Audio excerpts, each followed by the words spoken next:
প্রিয় ভাইয়েরা, যে টপিকটি নিয়ে আমি আপনাদের সামনে আজকে কথা বলতে চাই, টপিকটি অনেক গুরুত্বপূর্ণ। টপিকটি হচ্ছে হিউম্যান রিসোর্স ডেভেলপমেন্ট, মানব সম্পদ উন্নয়ন। কারণ আল্লাহ তাআলা আমাদের যা দেখ আর না দেখ এটা দিছে, মানুষ আর মানুষ, 18 কোটি মানুষ, ঠিক কিনা? এই 18 কোটি জনসংখ্যার দেশে বসবাস করে আমরা খুশি না বেজার? খুশি হইতে হবে, বেজার হইেন না। জাপানের খবর জানেন? তাদের গ্রোথ রেট নিচের দিকে, উল্টো। জনসংখ্যা নাই, বাচ্চা নিলে, সন্তান নিলে গভর্নমেন্ট তাদের টাকা দেয়।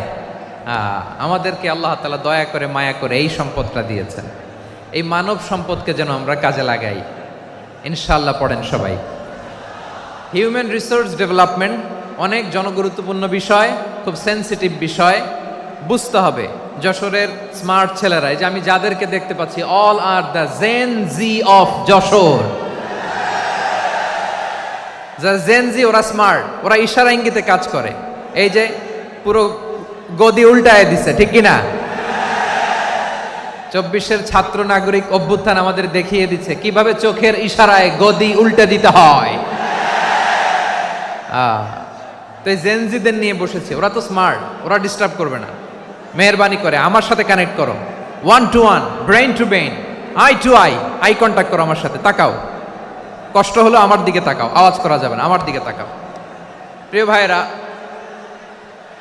হিউম্যান রিসোর্স ডেভেলপমেন্টের ব্যাপারে কিছু কথা বলবো। এই যে আমাদের বিশাল জনসংখ্যা, এই জনসংখ্যাকে কি করে জনসম্পদে রূপান্তরিত করা যায় এ ব্যাপারে কথা বলবো। আমি সূরাতু বনী ইসরাইলের 70 নম্বর আয়াত তেলাওয়াত করেছি। এই আয়াতের আলোকে কিছু কথা আমি আপনাদের সামনে বলবো।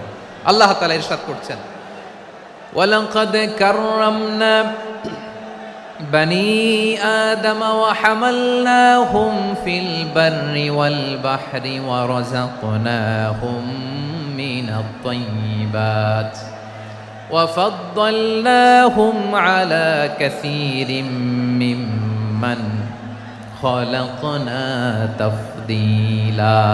পড়েন আল্লাহু আকবার। রব্বুল আলামিন বলেন, ওয়ালাকাদ কাররামনা বনী আদম, আমি বনী আদমকে সম্মানিত করেছি, বনী আদমকে মর্যাদা দিয়েছি। ওয়া হামালনাহুম ফিল বাররি ওয়াল বাহর, বনী আদমকে জলে, স্থলে, স্থলে এবং সমুদ্রে চলাচলের বাহন দিয়েছি। ওয়া রাযাকনাহুম মিনাত তাইয়্যিবাত, তাদেরকে পবিত্র রিজিকের বন্দোবস্ত করেছি। ওয়া ফাদ্দালনাহুম আলা কাসীরিম মিম্মান খালাকনা তাফদীলা, আর আমি আল্লাহ যাদেরকে সৃষ্টি করেছি তাদের মধ্য থেকে বনী আদমকে আমি শ্রেষ্ঠ বানিয়েছি। আমরা শ্রেষ্ঠ, আমরা আশরাফুল মাখলুকাত। আমরা কি? এই যে এমনি চিল্লাচিল্লি করে, জিজ্ঞেস করলে বলে না। আমরা আশরাফুল মাখলুকাত। আমরা কি? শ্রেষ্ঠ, সবার চেয়ে সেরা। আমাদের মতো করে আল্লাহ কাউকে বানায় নাই। 2 পায়ে ভর করে, শির দ্বারা এরকম স্ট্যান্ড রেখে মাথা উঁচু করে দাঁড়াতে পারে এরকম কোন প্রাণী পৃথিবীতে আছে? এজন্য আল্লাহ বলেন, ওয়ালাকাদ কাররামনা বনী আদম, আমি বনী আদমকে সম্মানিত করেছি, তাদেরকে আমি মর্যাদা দিয়েছি। তাদেরকে আমি যত মর্যাদা দিয়েছি আমার কোন সৃষ্টিকে এত মর্যাদা দেই নাই। পড়েন সুবহানাল্লাহ। I have dignified the status of the sons of Adam. আদমের সব সন্তানের মর্যাদা আমি বাড়িয়েছি। আল্লাহ এখানে বলেননি ওয়ালাকাদ কাররামনাল মুমিনিন, আমি মুমিনের মর্যাদা বাড়িয়েছি, বলেছেন? আল্লাহ এখানে বলেন নাই ওয়ালাকাদ কাররামনাল মুসলিমিন, আমি মুসলিমের মর্যাদা বাড়িয়েছি।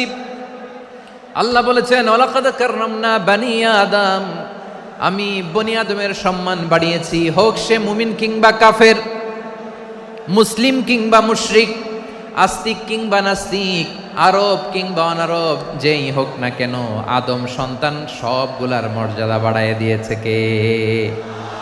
সবার মর্যাদা আল্লাহ বাড়িয়েছে। মানুষ হিসেবে মর্যাদা। বিশ্বনবী সাল্লাল্লাহু আলাইহি ওয়াসাল্লাম ইহুদির লাশ দেখে দাঁড়িয়ে গেলেন। কার লাশ? আমার যশোরের ভাইয়েরা আওয়াজ করে বলুন, কার লাশ? ইহুদির লাশ দেখে দাঁড়ায় গেলেন। সাহাবারা বললেন, ইয়া রাসূলুল্লাহ, আপনি দাঁড়ালেন যে, এটা তো ইহুদির লাশ। বিশ্বনবী বললেন, আওয়ালাইসাত নাফসান, এটা কি মানুষ নয়? এটা হোক ইহুদি হোক খ্রিস্টান, এটা তো মানুষ। আমি মানুষ দেখে দাঁড়িয়েছি। আই স্যালিউট দ্য হিউম্যানিটি, আমি মানবতাকে সম্মান করেছি। পড়েন সুবহানাল্লাহ। তাহলে এই জমিনে মানুষের মর্যাদা বেশি, হোক আস্তিক, হোক নাস্তিক, হোক মুমিন কিংবা কাফের। আদমের সন্তান হলে, মানুষ হলেই তার মর্যাদা বাড়িয়েছে কে? আমার কলিজার টুকরা যশোরের ভাইয়েরা, মানুষের মর্যাদা আল্লাহ এত বাড়িয়েছেন, মানুষ জীবিত থাকলেও যেমনি মর্যাদাবান, মরে গেলেও মর্যাদাবান। সুবহানাল্লাহ পড়েন। মানুষ মরে গেলে এই ডেড বডিটা কি হয়? পচে যায়, গলে যায়, মাটির সাথে মিশে যায়। তাই বলে আপনি ডেড বডির সাথে যাচ্ছে তাই করতে পারবেন না। পারবেন? কেউ যদি অন্যায় করে, তাকে যদি আপনি শাস্তির আওতায় আনেন, যা মনে চায় করতে পারবেন না। তারা আগুন দিয়ে পোড়াতে পারবেন না, নাক কাটতে পারবেন না, কান কাটতে পারবেন না, অঙ্গ বিকৃতি করতে পারবেন না। কারণ মানব জাতির মর্যাদা স্বয়ং দিয়েছে কে? ডেড বডি পচে যাবে, গলে যাবে। তারপরে ইসলাম বলে না, খবরদার, এই মরা লাশটারও একটা মর্যাদা আছে না নাই? ইসলাম বলে এই লাশটা গলে যাবে, পচে যাবে, কিন্তু এটার অমর্যাদা করো না। কর্পূর দিয়ে, খেজুর পাতা দিয়ে এটাকে ওয়ার্ম ওয়াটার দিয়ে, গরম পানি দিয়ে ধৌত করো। সাদা শুভ্র ধবধবে কাপড় দিয়ে লাশটাকে তুমি কাভার করো। তারপরে খাটিয়ার মধ্যে লাশটাকে রেখে বিশাল একটা প্রোগ্রাম করো, একটা ফিউনারাল প্রোগ্রাম করো। ওই প্রোগ্রামের ডানে বায়ে পেছনে লাশটারে রাখলে হবে না, প্রোগ্রামের একেবারে সামনটাতে তুমি লাশটাকে রাখো। সুবহানাল্লাহ। একটা ফিউনারাল প্রোগ্রাম করতে হবে, তাকে শেষ বিদায় জানাতে হবে, যেটাকে আমরা জানাজা বলি। কি বলি? জানাজা মানে মাইয়েতের জন্য দোয়া, তার জন্য দোয়া করা হয়। তাকে একটা সিস্টেমেটিক অর্ডারে কবরে রাখা হয়, সুন্দরভাবে সেটাকে কবরস্থ করা হয়, মাটি দেয়া হয়, পানি দেয়া হয়। তার মানে মরে গেলেও মানুষের সম্মান বাড়ায় দিয়েছে কে? এজন্য আল্লাহ বললেন, ওয়ালাকাদ কাররামনা বানি আদম, বনি আদমের সম্মান মর্যাদা আমি আল্লাহ বাড়িয়ে দিয়েছি। মানুষের সম্মানে তুমি কখনো আঘাত করো না, ঠিক কি না? তাহলে ভাই, প্রথম মেসেজ হচ্ছে, the first and foremost message tonight to the people of Jessore.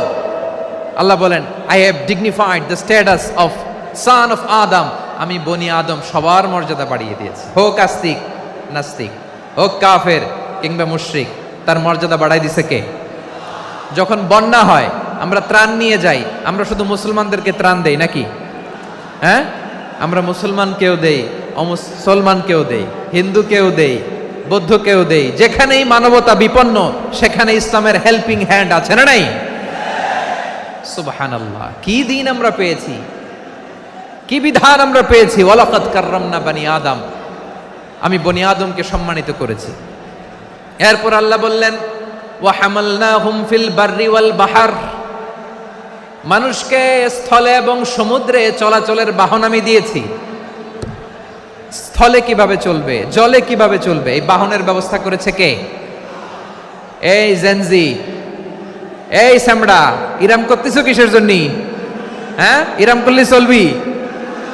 হ্যাঁ, বস বস বস বস। আওয়াজ করতেছো কেন? দিবানা, কথা বলতে দিবানা আমাকে? তো এইটা বুঝি তোমাদের ভালোবাসার নমুনা? তোমাদের ভালোবাসার কারণে যদি আমি কোথাও দাঁড়াতেই না পারি, কোথাও বসতে না পারি, কোথাও দুটা কথা বলতে না পারি, এই ভালোবাসা দিয়ে কি হবে আমার? বরং ঘামতে ঘামতে ঘর্মাক্ত হব, রক্তাক্ত হব। কিন্তু সেন্ট্রাল থেকে, সেন্ট্রালি যে ইনস্ট্রাকশন আসবে, সেই ইনস্ট্রাকশনের এক চুল আমরা ডানে বায়ে যাব না। এইটা গণজাগরণের জন্য এইটা দরকার, ইসলামী বিপ্লবের জন্য এইটা দরকার। তো আধা ঘন্টা ধরে যদি তোমাদেরকে থামানোই না যায়, এই লস্কর দিয়ে আমি কি করব? আল্লাহর ওয়াস্তে নো নো নো স্লোগান, চুপচাপ একেবারে আমার দিকে তাকাও। আল্লাহ বললেন, ওয়া হামালনাহুম ফিল বাররি ওয়াল বাহর, জলে স্থলে আমি চলাচলের যানবাহনের ব্যবস্থা করেছি। আমরা স্থলে ঘোড়ার উপরে চড়ি, উটের উপরে চড়ি, গাড়ির উপরে চড়ি। এই যে গাড়ির ইঞ্জিন বানাইছি আমরা, এটার মেধা দিয়েছে কে? আবার সাগরের মধ্যে আমরা নৌযান, জলযান, বড় বড় জাহাজ দিয়ে এক মহাদেশ থেকে আরেক মহাদেশ যাই, এক দেশ থেকে মালামালগুলো আরেক দেশে পাঠাই। সাগরের ভেতরে নৌকাগুলোরে ধরে রাখলো কে? ওয়াল ফুলকিল্লাতি তাজরি ফিল বাহরি বিমা ইয়ানফাউন নাস, মানুষের উপকার আছে এরকম সরঞ্জামাদি নিয়ে সাগরের উপরে বিশাল বিশাল জলযানগুলো চলে। এগুলো ডুবে যায় না, কাত হয়ে যায় না, পড়ে যায় না। এগুলোকে স্থিতিস্থাপকতাকে ঠিক করে রাখলো কে? আপনারা জাহাজ দেখেছেন? জাহাজ, হ্যাঁ, বাড়ি চট্টগ্রাম হইলে দেখতে পারতেন। দেখছেন? বিশাল বিশাল জাহাজ, বিশাল জাহাজ মালামাল নিয়ে এক মহাদেশ থেকে আরেক মহাদেশে যায়। গত মাসে আমার জাপান সফর ছিল। এই যে বাংলাদেশে যে গাড়িগুলো চালান, বেশিরভাগ গাড়ি আসে কিন্তু জাপান থেকে। হাজার হাজার গাড়ি একটা জাহাজ বহন করতে পারে, হাজার হাজার গাড়ি। এটার সাগরের মধ্যে ভাসাইলো কে? সবাই বলুন, ভাসালো কে? হাজার হাজার গাড়ি নিয়ে জাপানিজ গাড়িগুলো আমাদের চট্টগ্রামের এয়ারপোর্টের বন্দরে ভিড়ে। যুক্তরাষ্ট্রে আমি দেখেছি বিশাল বিশাল জাহাজ। আপনারা টাইটানিক জাহাজের নাম শুনেছেন? টাইটানিকেরও 8 গুণ 10 গুণ বড়। সুবহানাল্লাহ কইবেন না? টাইটানিক জাহাজের 8 গুণ 10 গুণ বড় একটা জাহাজ আছে, আইকন অফ দ্য সি। আমি দেখে এসেছি। রয়্যাল ক্যারিবিয়ান দেখে এসেছি। সাগরের সামনে জেটিতে যখন দাঁড়ালাম, জাহাজটা যখন যায়, আমার মনে হচ্ছে একটা শহর, গোটা শহর, the entire city is floating on the water. পুরো একটা শহর মনে হয় পানির উপর দিয়ে ভেসে যাচ্ছে। পড়েন সুবহানাল্লাহ। এই যে আইকন অফ দ্য সি, এই ক্রুজ, এই জাহাজটা, এটার ভিতরে স্টেডিয়াম আছে। কিসের ভিতরে স্টেডিয়াম? কথা বুঝে নাই বোধহয়। স্টেডিয়াম কিসের ভিতর? সুইমিং পুল আছে, শপিং মল আছে, রেস্টুরেন্ট আছে, ক্লাব আছে, 3000 4000 রুম বিশিষ্ট, কক্ষ বিশিষ্ট হোটেল আছে। এই সবগুলোর নিয়ে এগুলো চলে সাগরের এই দোলার মধ্যে, জলোচ্ছ্বাসের মধ্যে। এই সাগরের ভেতরে এই জাহাজগুলোর ভাষায় রাখছে কে? সূরা আর রহমানে আল্লাহ তাআলা বললেন, ওয়ালাহুল জাওয়ারিল মুনশাআতু ফিল বাহরি কাল আ'লাম ফাবিআইয়ি আলা, সবাই পড়েন, ফাবিআইয়ি আলাই রাব্বিকুমা তুকাযযিবান।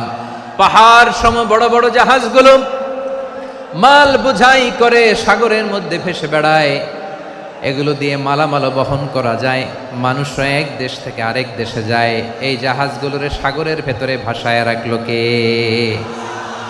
এই আয়াতের ভেতরে আল্লাহ তাআলা সূরাত বানী ইসরাঈলের এই চমৎকার আয়াতের ভেতরে আল্লাহ তাআলা বেসিকলি মানব জাতির প্রতি তার 4টি স্পেশাল অনুগ্রহের কথা বলেছেন। কয়টি?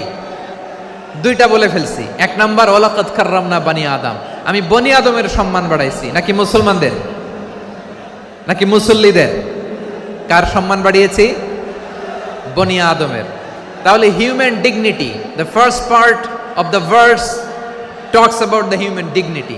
2 নাম্বার অংশে আল্লাহ তাআলা বললেন, ওয়া হামালনাহুম ফিল বাররি ওয়াল বাহর, স্থলে এবং সমুদ্রে আমি তাদের জন্য চলাচলের বাহন দিয়েছি। সুবহানাল্লাহ।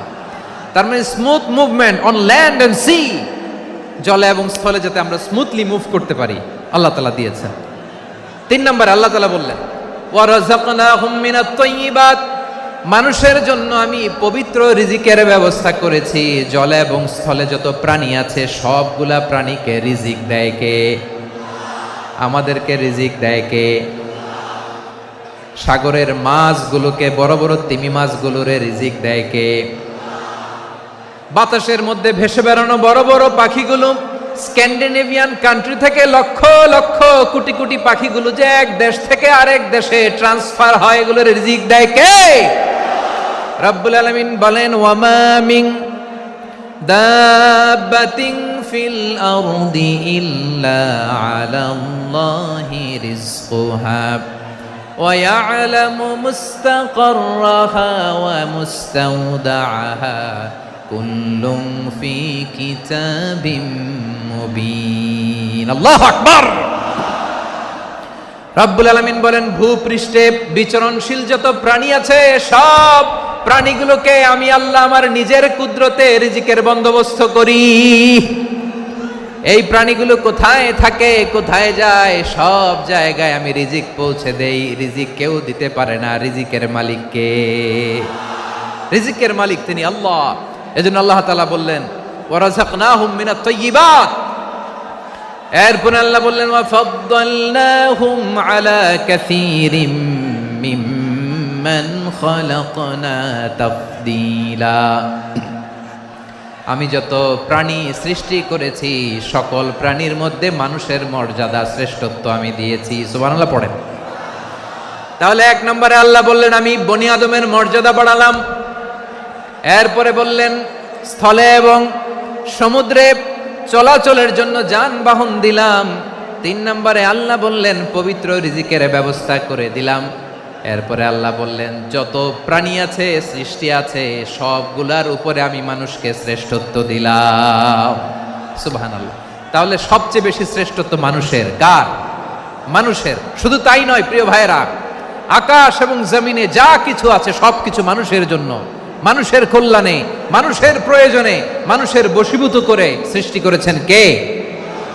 রব্বুল আলামিন বলেন হুয়াল্লাযী খালাকা লাকুম মা ফিল আরদি জামিআ। এই জমিনের মধ্যে যা কিছু আমি আল্লাহ সৃষ্টি করেছি সব কিছু আমি মানুষের জন্য সৃষ্টি করেছি। পড়েন সুবহানাল্লাহ। হুয়াল্লাযী খালাকা লাকুম মা ফিল আরদি জামিআ। যা আছে সব আমাদের জন্য, সব আমাদেরকে সার্ভিস দেওয়ার জন্য, আমাদের উপকারের জন্য, আমাদের কল্যাণের জন্য। আওয়াজ করে সবাই পড়ুন আল্লাহু আকবার। অন্য আয়াতে আল্লাহ বললেন ওয়াসাখখারা লাকুম মা ফিস সামাওয়াতি ওয়া মা ফিল আরদি জামিআম মিন ইন্না ফি যালিকা লাআয়াতিন লিকাউমি ইয়াতাফাক্কারুন।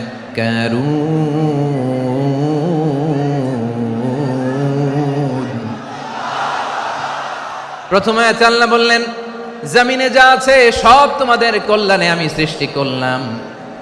এরপরে আল্লাহ বললেন আকাশেও যা আছে সব তোমাদের জন্য সৃষ্টি করলাম, তোমাদের অনুগত বানায় দিলাম। পড়েন সুবহানাল্লাহ।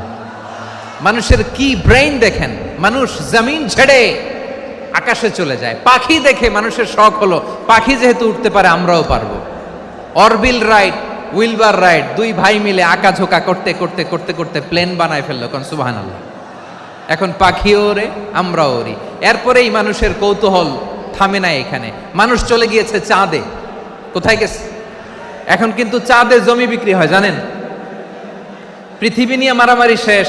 রাশিয়া আমেরিকা এখন ধরছে চাঁদ আর মঙ্গল গ্রহ। এখন চাঁদে জমি বিক্রি হয়, মঙ্গলে জমি বিক্রি হয়। এই চাঁদ, মঙ্গল, বৃহস্পতি, শনি সব আল্লাহ তাআলা আমাদের জন্য বানিয়েছেন। সুবহানাল্লাহ পড়েন। মানুষ সাগরের উপরে চড়ে, শূন্যে ভেসে বেড়ায়, পাহাড় কেটে সুড়ঙ্গ বানায়, টানেল বানায়। মানুষ ব্রডব্যান্ডের লাইন নিয়ে যায় সাগরের ভেতর দিয়ে এক দেশ থেকে আরেক দেশে, এক মহাদেশ থেকে আরেক মহাদেশে। সুবহানাল্লাহ পড়েন। তার মানে গোটা বিশ্বের সব কিছুর উপরে control, superiority over all creatures, সব কিছুর উপর কন্ট্রোল, মনিটরিং, নিয়ন্ত্রণ এটা প্রতিষ্ঠা করে দিয়েছে কে? এজন্যই মানুষের শ্রেষ্ঠত্ব। ওয়ালাকাদ কাররামনা বানি আদম। আমি বনি আদমের সম্মান বাড়িয়েছি, মর্যাদা আমি বাড়িয়ে দিয়েছি এই কারণে, কারণ মানুষ সব কিছুর উপর নিয়ন্ত্রণ নিতে পারে। মানুষকে নিয়ে এই কোরআনের সব আলোচনা, মানুষকে নিয়ে এই কোরআনের সব। তাই কোরআনের কেন্দ্রীয় আলোচ্য বিষয় হচ্ছে মানুষ। কোরআনের কেন্দ্রীয় আলোচ্য বিষয় কি?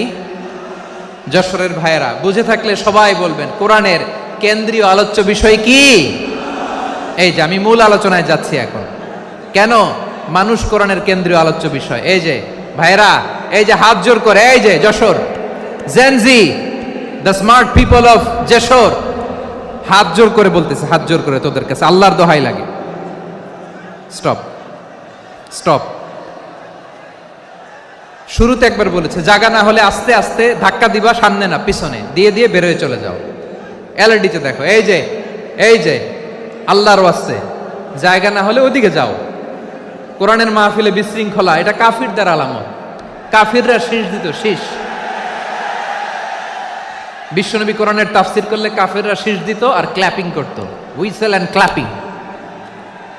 তো আমরা কি এখানে বিশৃঙ্খলা করতে আসছি? তো বারবার থামানো লাগে কেন?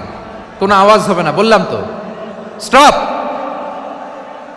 আওয়াজ করে বলুন কোরআনের কেন্দ্রীয় আলোচ্য বিষয় কি? সবাই বলেননি। এতগুলো মানুষ উত্তর দিলে এতটুকু আওয়াজ হয়, অন্তত আমি বিশ্বাস করি না। যশোর আওয়াজ করে বলো কোরআনের কেন্দ্রীয় আলোচ্য বিষয় কি? মানুষ। এই মানুষ কোরআনের কেন্দ্রীয় আলোচ্য বিষয়। মানুষকে আল্লাহ স্বাধীনতা দিয়েছেন, ফামান শাআ ফালইউমিন ওয়া মান শাআ ফালইয়াকফুর। চাইলে মুমিন হতে পারো, চাইলে কাফের হতে পারো, তোমার ইচ্ছা। তবে জেনে রাখো, মুমিন হলে পাবা জান্নাত, কাফির হলে পাবা জাহান্নাম। নাও দ্য ডিসিশন ইজ ইয়ার্স। সিদ্ধান্ত তোমার, জান্নাতে যাবা না জাহান্নামে যাবা। যশোরের ভাইয়ের আওয়াজ করে বলুন, কই যেতে চান, জান্নাতে না জাহান্নামে? ডান দিকে না বাম দিকে? ডানপন্থী না বামপন্থী? চিল্লা চিল্লি না চুপচাপ? চুপচাপ কয়ে আবার চিল্লাচিল্লি শুরু করে দিয়েছে। মাশাআল্লাহ, গুরুত্বপূর্ণ কথা বাকি আছে, আমাকে সহযোগিতা করতে হবে। মাশাআল্লাহ, এই তো ঠান্ডা হয়েছে। হ্যাঁ, ঠিক আছে ঠিক আছে ঠিক আছে। মানুষকে আল্লাহ এত স্বাধীনতা দিয়েছেন, মানুষ চাইলে অনেক ভালো হইতে পারে। ভালোর রাস্তাও খোলা, খারাপ হওয়ার রাস্তাও খোলা। ভালো হইলে মানুষ অনেক ভালো, খারাপ হইলে অনেক খারাপ। ভালো হইলে সবচেয়ে ভালো, খারাপ হইলে সবচেয়ে খারাপ। এজন্য সিদ্ধান্ত আপনাকে নিতে হবে। আল্লাহ তাআলা বলছেন, লাকাদ খালাকনাল ইনসানা ফি আহসানি তাকওয়িম সুম্মা রাদাদনাহু আসফালা সাফিলিন। আমি মানুষকে অনেক সুন্দর অবয়বে, সুন্দর আকৃতিতে সৃষ্টি করেছি। তার শুধু চেহারার ডিজাইনটাই সুন্দর নয়, তার ব্রেনটা বড্ড সুন্দর, তার মানসিকতা বড্ড সুন্দর, তার সৃজনশীলতা বড্ড সুন্দর। পড়েন সুবহানাল্লাহ। আমাদের চেহারা, অবয়ব, ডিজাইন যে সুন্দর তা না, আমাদের ব্রেনটা অনেক সফিস্টিকেটেড ব্রেন, অনেক সফিস্টিকেটেড। এই 1.5 কেজি ব্রেন ইউজ করে মানুষ গোটা বিশ্বে সভ্যতা বিনির্মাণ করেছে, ঠিক কিনা? এই ব্রেন আল্লাহ তাআলা আমাকে দিয়েছে। এটারে কাজে লাগালে, আপনার 6 সেন্স কাজে লাগালে আপনি অনন্য মানুষ হয়ে উঠবেন, মহামানবে রূপান্তরিত হবেন। মানুষ হতে পারে, চাইলেই মহামানব হতে পারে। আবার যদি মানুষ চায়, খারাপও হতে পারে। আল্লাহ বললেন শুধু ভালোই না, ভালো হতে চাইলে অনেক ভালো তুমি হতে পারো, আবার খারাপ হতে চাইলে অনেক খারাপ তুমি হতে পারো। সুম্মা রাদাদনাহু আসফালা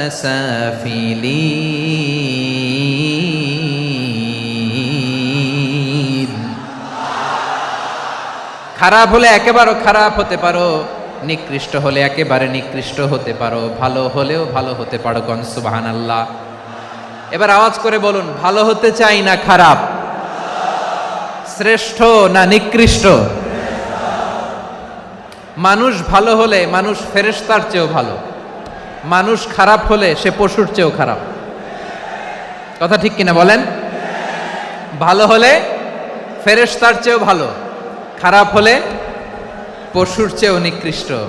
তার মানে শ্রেষ্ঠত্বে মানুষ, শ্রেষ্ঠত্বে ফেরেশতাকে হার মানায়, আর অধপতনে শ্রেষ্ঠত্বে ফেরেশতাকে ছাড়িয়ে যায়, আর অধপতনে পশুকেও হার মানায়।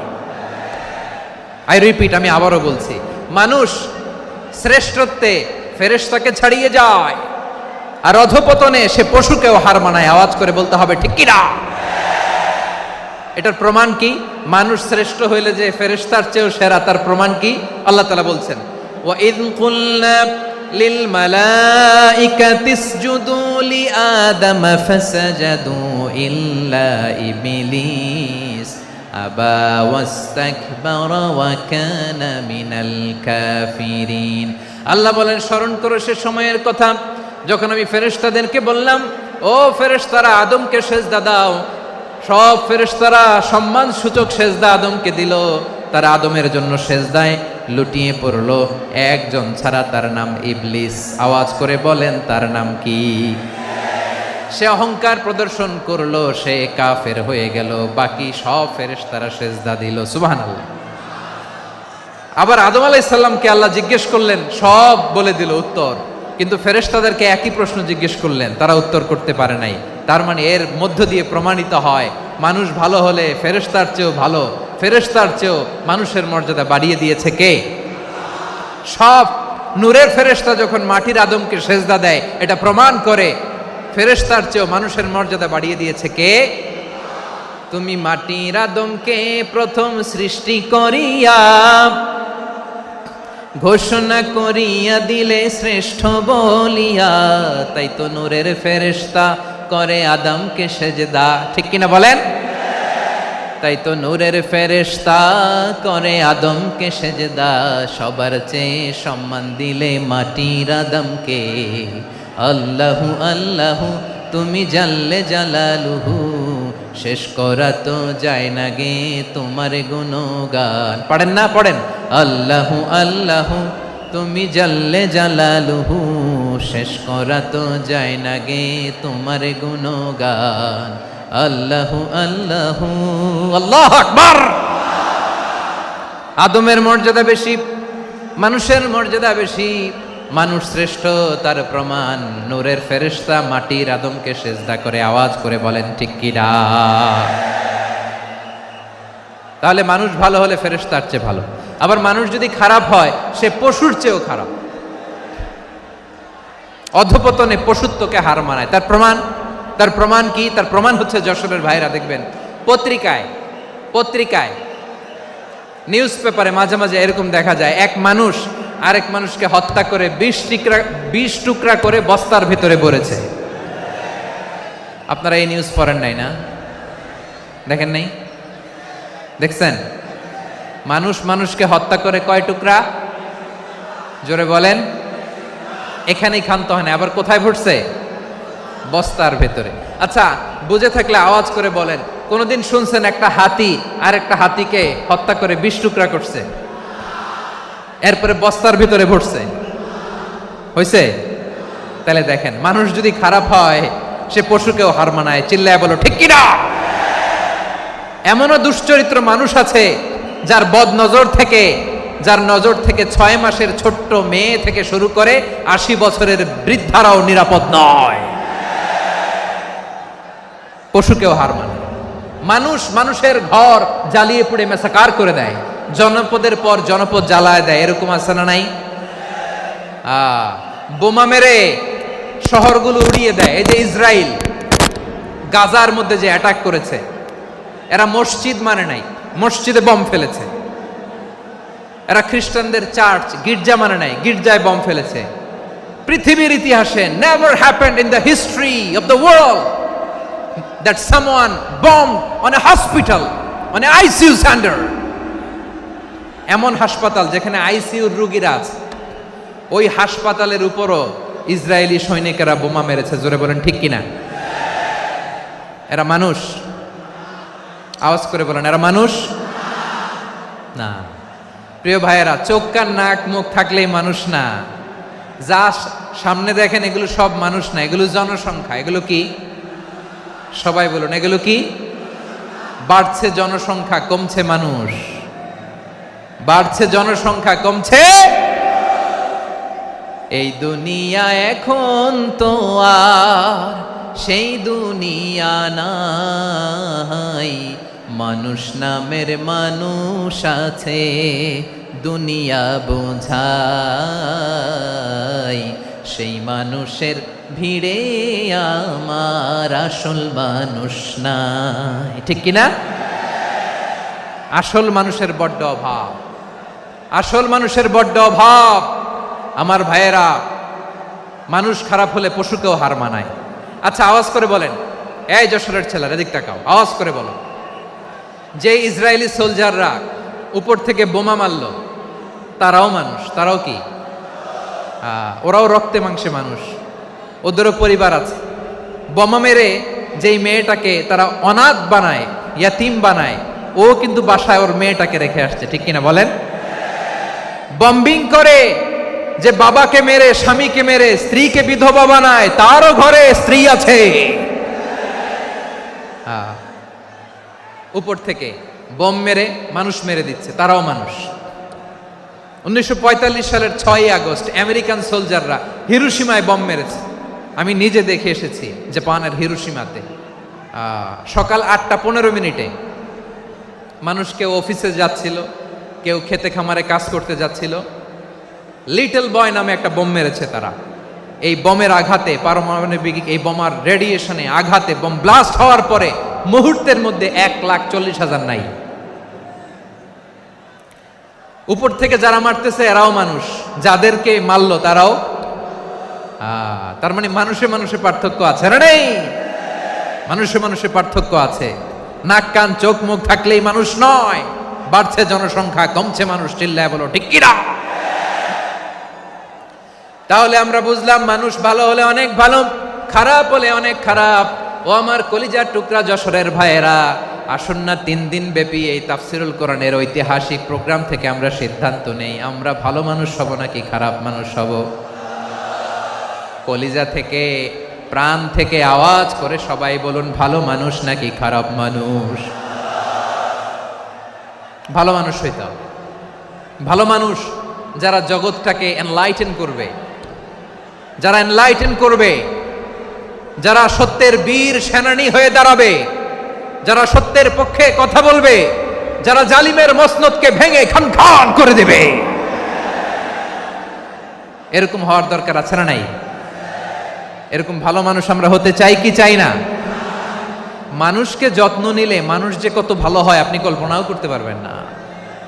এই যে আপনাদের যশোরে যে ভালো ছেলেগুলো আছে, যে ভালো তরুণগুলো আছে, যে যুবকগুলো আছে, যে ভালো আলেমরা আছে, ভালো নেতারা আছে, সবাই যদি তাদের মতো হতো, পুরো যশোরটা একটা জান্নাতের টুকরা হয়ে যেত। আওয়াজ করে বলেন ঠিক কিনা? মানুষকে নার্চারিং করলে, মানুষকে পলিশ করলে, মানুষকে গ্রুমিং করলে, মানুষকে সঠিক তারবিয়া দিলে মানুষ অনন্য হয়ে ওঠে। প্রতিটি মানুষ অনন্য। আমি অনন্য, আপনি অনন্য, আমরা সবাই অনন্য। সুবহানাল্লাহ বলেন। মানুষকে আল্লাহ তাআলা দিয়েছেন অসীম ক্ষমতা, অসীম ক্ষমতা। সুবহানাল্লাহ। একটা মানুষ পারে না এমন কিছু নাই, একটা মানুষ পারে না এমন কিছু নাই। বিশ্বাস করতে হবে, মানুষ যা কল্পনা করতে পারে ওইটা মানুষ করে দেখাতে পারে। যশোরের ভাইয়ের, আই রিপিট, আমি আবারও বলছি, এই চিল্লাচিল্লি করলে আমার এই গুরুত্বপূর্ণ কথা তোমরা মিস করবা, মিস করবা। কপাল পড়া হয়েও না, আওয়াজ করে কপাল পড়া হবে না। আমার দিকে তাকাও। মানুষ, মানুষ যা কল্পনা করতে পারে সেটা মানুষ করে দেখাতে পারে। তুমি তোমার কল্পনার রাজ্যকে সাজাও, তোমাকে হারাতে পারে এমন কোন শক্তি আল্লাহর জমিনে নাই। তোমার কি শক্তি, কি সম্ভাবনা তুমি জানোই না মিয়া। তুমি এদিকে তাকাও কেন? তোমার রাস্তা তো ওই দূরে। তুমি কোথায় যাবে, আল্লাহ তোমার টেনে কোথায় নিয়ে যাবে তুমি কিছুই জানো না। Plan big, dream big. কল্পনার শক্তিকে বড় করো। মানুষ যা কল্পনা করতে পারে মানুষ তা করে দেখাতে পারে। মানুষের কাছে অসাধ্য কিছু নাই মৃত্যু ছাড়া, এক্সেপ্ট ডেথ। মৃত্যু ছাড়া মানুষ সবকিছুকে জয় করতে পারে। মৃত্যু ছাড়া যে কোনো অসাধ্যকে সাধন করার ক্ষমতা মানুষকে দিয়ে দিয়েছে কে? হারার জন্য তোমার জন্মই হয় নাই, তোমার জন্ম হয়েছে জিতার জন্য, বিজয়ের জন্য তোমার জন্ম। মানুষের শুরুটাই হয় বিজয় দিয়ে। যশোর, আওয়াজ করে বলো, মানুষের শুরু হয় কি দিয়ে? আমরা যখন আমার পিতার পৃষ্ঠদেশে ছিলাম, পিতার পৃষ্ঠদেশ থেকে শুক্রাণু যখন মায়ের গর্ভদেশে যেয়ে পড়ে, কতটা শুক্রাণু ভ্রমণ শুরু করে জানো? 20 কোটি শুক্রাণু। একবার সিমেন আউট হলে সেখানে 20 কোটি শুক্রাণু থাকে, ভ্রমণ শুরু করে। ওই 20 কোটি শুক্রাণুর মধ্যে থেকে তুমি আমি আজকে এক বিকশিত শুক্রাণু মানব রূপে পৃথিবীতে এসেছি। সুবহানাল্লাহ। ওই 20 কোটি শুক্রাণুর প্রতিযোগিতায় সবাইরে পেছনে ফেলে সেদিন আমি সফল হয়েছিলাম, সেদিন আমি বিজয়ী হয়েছিলাম। সেদিন আমি এত ছোট ছিলাম, মাইক্রোস্কোপ দিয়েও আমার অস্তিত্ব টের পাওয়া যায় না।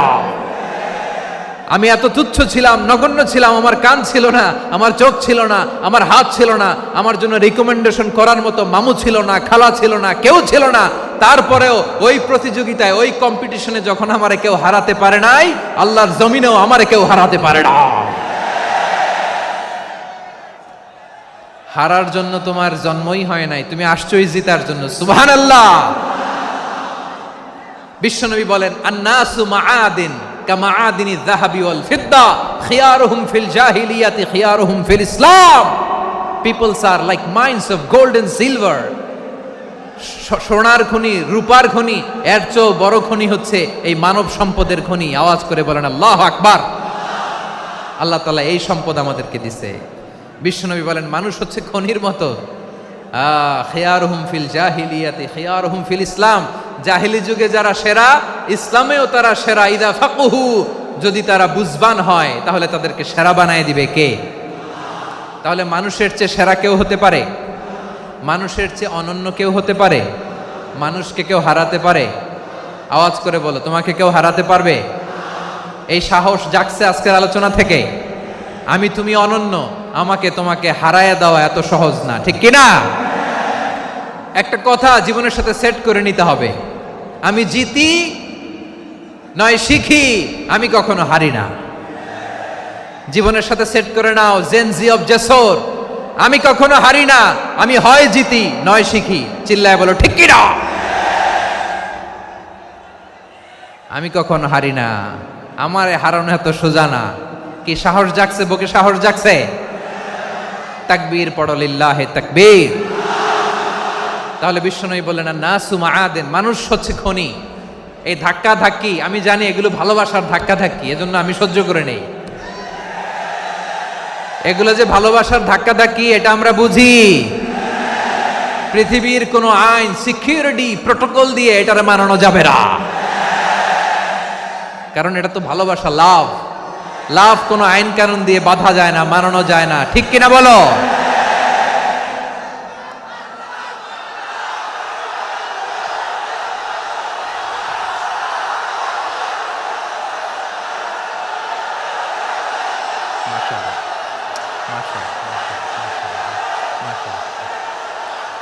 ঠিক আছে, বসুন বসুন বসুন।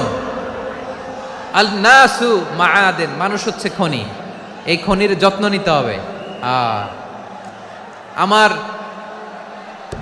মা বাবা যারা এসেছেন, আপনার ছেলে মেয়ের যত্ন নেন। আপনার ছেলের মধ্যে যে কি পটেনশিয়াল আপনি জানেন না। আপনার এই ছোট্ট অবুজ ছেলেটাই আগামী দিনের শায়েখ আহমদুল্লাহ হবে।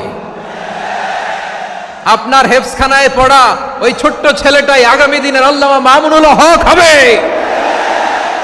আপনার ওই ছেলেটা আমির হামজা হবে, আব্দুল হাই সাইফুল্লাহ হবে। এভাবে বড় বড় আলেম হবে, তারা যুগশ্রেষ্ঠ আলেম হবে। সেই একদিন এই বাংলাদেশের পার্লামেন্টে যে বক্তব্য দিয়ে যশোরের পক্ষে কথা বলবে। আপনি জানেন না, কাউকে ছোট করবেন না আপনি, ওর কনফিডেন্স আপনি কমাবেন না, আপনি কমাতে পারেন না। প্যান্ডেলে আমার যে মা বোনেরা আছেন, ছেলে মেয়েদেরকে কখনো ছোট করে কথা বলবেন না। ও যে কোথায় যাবে আপনি জানেন না, আপনি মা হয়ে তাকে সাহস দিবেন, তার কল্পনার জগৎটাকে সাজাতে তাকে উৎসাহিত করবেন, ঠিক কিনা বলেন? আর আমার প্যান্ডেলের আমার প্রিয় শ্রদ্ধাশীলা মায়েরা বোনেরা, আপনারা তো আরো দামি সম্পদ। বিশ্বনবী বলেন আর দুনিয়া কুল্লুহা মাতা। আল্লাহ আল্লাহ আল্লাহ, বিশ্বনবীর কথার ওজন দেখেন। আর দুনিয়া কুল্লুহা মাতা ওয়া খায়রু মাতা'আদ দুনিয়াল মারআতুস সালিহা। বিশ্বনবী বলেন দুনিয়ায় যা দেখো সব আল্লাহর দেওয়া অ্যাসেট, মানে সম্পদ। আর এত অ্যাসেটের ভিড়ে সবচাইতে শ্রেষ্ঠ সম্পদ হচ্ছে নেককার নারী। সুবহানাল্লাহ। ভাইয়েরা বোনের সাথে খারাপ আচরণ করো না, সন্তান মায়ের সাথে খারাপ আচরণ করো না। আমাদের মায়েরা আমাদের asset, they are our priceless asset. কারণ এই মায়েদের পেটে এসেছে আল্লাহর ওলিরা, এই মায়েদের পেটে এসেছে খান জাহান আলী, এই মায়ের পেটে এসেছে শাহজালাল ইয়ামানি, এই মায়ের পেটে এসেছে আল্লাহর সব নবীরা। নাকি নবীরা আকাশ থেকে ধপ করে জমিনে নেমে আসছে? মায়ের পেটে আসছে। এই মায়ের পেটগুলো খনি। আমার সম্মানিতা মায়েরা বোনেরা, নিজেকে ইসলাম দিয়ে সাজান, নিজেকে ইসলাম দিয়ে সাজান, নিজেকে পবিত্র রাখুন, নিজের আব্রু ইমান ইজ্জতের হেফাজত করুন, কোরআন পড়ুন, সুন্নাহ পড়ুন। আপনি জানেন না আপনার গর্ভে কে আসছে, কোন ক্ষণজন্মা পুরুষকে আল্লাহ তাআলা আপনার গর্ভে পাঠাবে আপনি জানেন না। মায়েরা নিজেদেরকে পবিত্র রাখুন, ইসলাম চর্চা করুন, কোরআন চর্চা করুন, নৈতিকতা দিয়ে নিজেকে সাজান। যশোরের জেনজি, নিজেদেরকে প্রস্তুত রাখো আগামীর বাংলাদেশের জন্য। নৈতিকতা, মোরালিটি, ভ্যালিউজ দিয়ে নিজেকে সাজাও, ইসলাম দিয়ে নিজেকে সাজাও। কারণ আগামীর বাংলাদেশ ইসলামের বাংলাদেশ। বাংলাদেশের আসল পরিচয় ইসলাম। বাংলাদেশের আসল পরিচয় কি? সবাই বলে না। বাংলাদেশের আসল পরিচয় কি? এই ইসলাম নিয়ে আমরা সংসদ ভবন সাজাবো, রাজি আছি না নাই? শেকড় ভুলে যাওয়া যাবে না। আমরা ধাপে ধাপে শারিয়া আইনের দিকে যাব ইনশাআল্লাহ, কিন্তু জঙ্গিবাদ দিয়ে নয়, কট্টরপন্থা দিয়ে নয়। আমরা ইন্টেলেকচুয়ালি গ্রাজুয়ালি ধাপে ধাপে শারিয়া আইনের দিকে মুভ করব ইনশাআল্লাহ। বলো লিল্লাহি তাকবীর। এদেশের আসল পরিচয় সবাই বলে না, আওয়াজ করে, এদেশের আসল পরিচয়। এদেশে আজান শুনে সূর্য ওঠে শহর গ্রামে, এদেশে আজান শুনে সূর্য ডুবে সন্ধ্যা নামে, এদেশে সকল কাজে সবাই বলে বিসমিল্লাহ, এদেশে ভালো কিছু দেখে শুনে হাসি মুখে সবাই বলে মাশা আল্লাহ। সুবহানাল্লাহ সুবহানাল্লাহ সুবহানাল্লাহ সুবহানাল্লাহ সুবহানাল্লাহ সুবহানাল্লাহ সুবহানাল্লাহ সুবহানাল্লাহ। ও নবীন তরুণ, তোমার কিসের এত ভয়? জেনে রেখো বাংলাদেশের আসল পরিচয়। বাংলাদেশের আসল পরিচয় ইসলাম। আওয়াজ তুলে বলো, আসল পরিচয় কি? এদেশে পরস্পরে দেখা হলে দেয় সালাম, এদেশে আমজনতার হৃদয় জুড়ে পাক্কালাম। ঠিক কি না? এদেশে বিপদ এলে সর্বজনে সর্বক্ষণে দোয়া পড়ে ইন্না লিল্লাহ সুবহানাল্লাহ সুবহানাল্লাহ সুবহানাল্লাহ সুবহানাল্লাহ। এদেশে আজান শুনে সূর্য ওঠে শহর গ্রামে, এদেশে আজান শুনে সূর্য ডুবে সন্ধ্যা নামে, এদেশে সকল কাজে সবাই বলে বিসমিল্লাহ, এদেশে ভালো কিছু দেখে শুনে হাসি মুখে সবাই বলে মাশা আল্লাহ। সুবহানাল্লাহ, আওয়াজ করে সুবহানাল্লাহ সুবহানাল্লাহ সুবহানাল্লাহ সুবহানাল্লাহ। সবাই একসাথে সুবহানাল্লাহ সুবহানাল্লাহ সুবহানাল্লাহ সুবহানাল্লাহ। এদেশের আসল পরিচয় কি? আওয়াজ করে বলতে ভয় লাগে। এদেশের আসল পরিচয় কি? ইসলাম দিয়ে আমাদের সংসদ ভবন চলুক, আমরা চাই কি চাই না? বঙ্গভবনে লা ইলাহা ইল্লাল্লাহর পতাকা উড়ুক, আমরা চাই কি চাই না? প্রতিটি জেলা অফিসে, ডিসি অফিসে লা ইলাহার পতাকা ঝুলুক, আমরা চাই কি চাই না? কারা কারা চাই হাত তুলে আল্লাহরে দেখায়।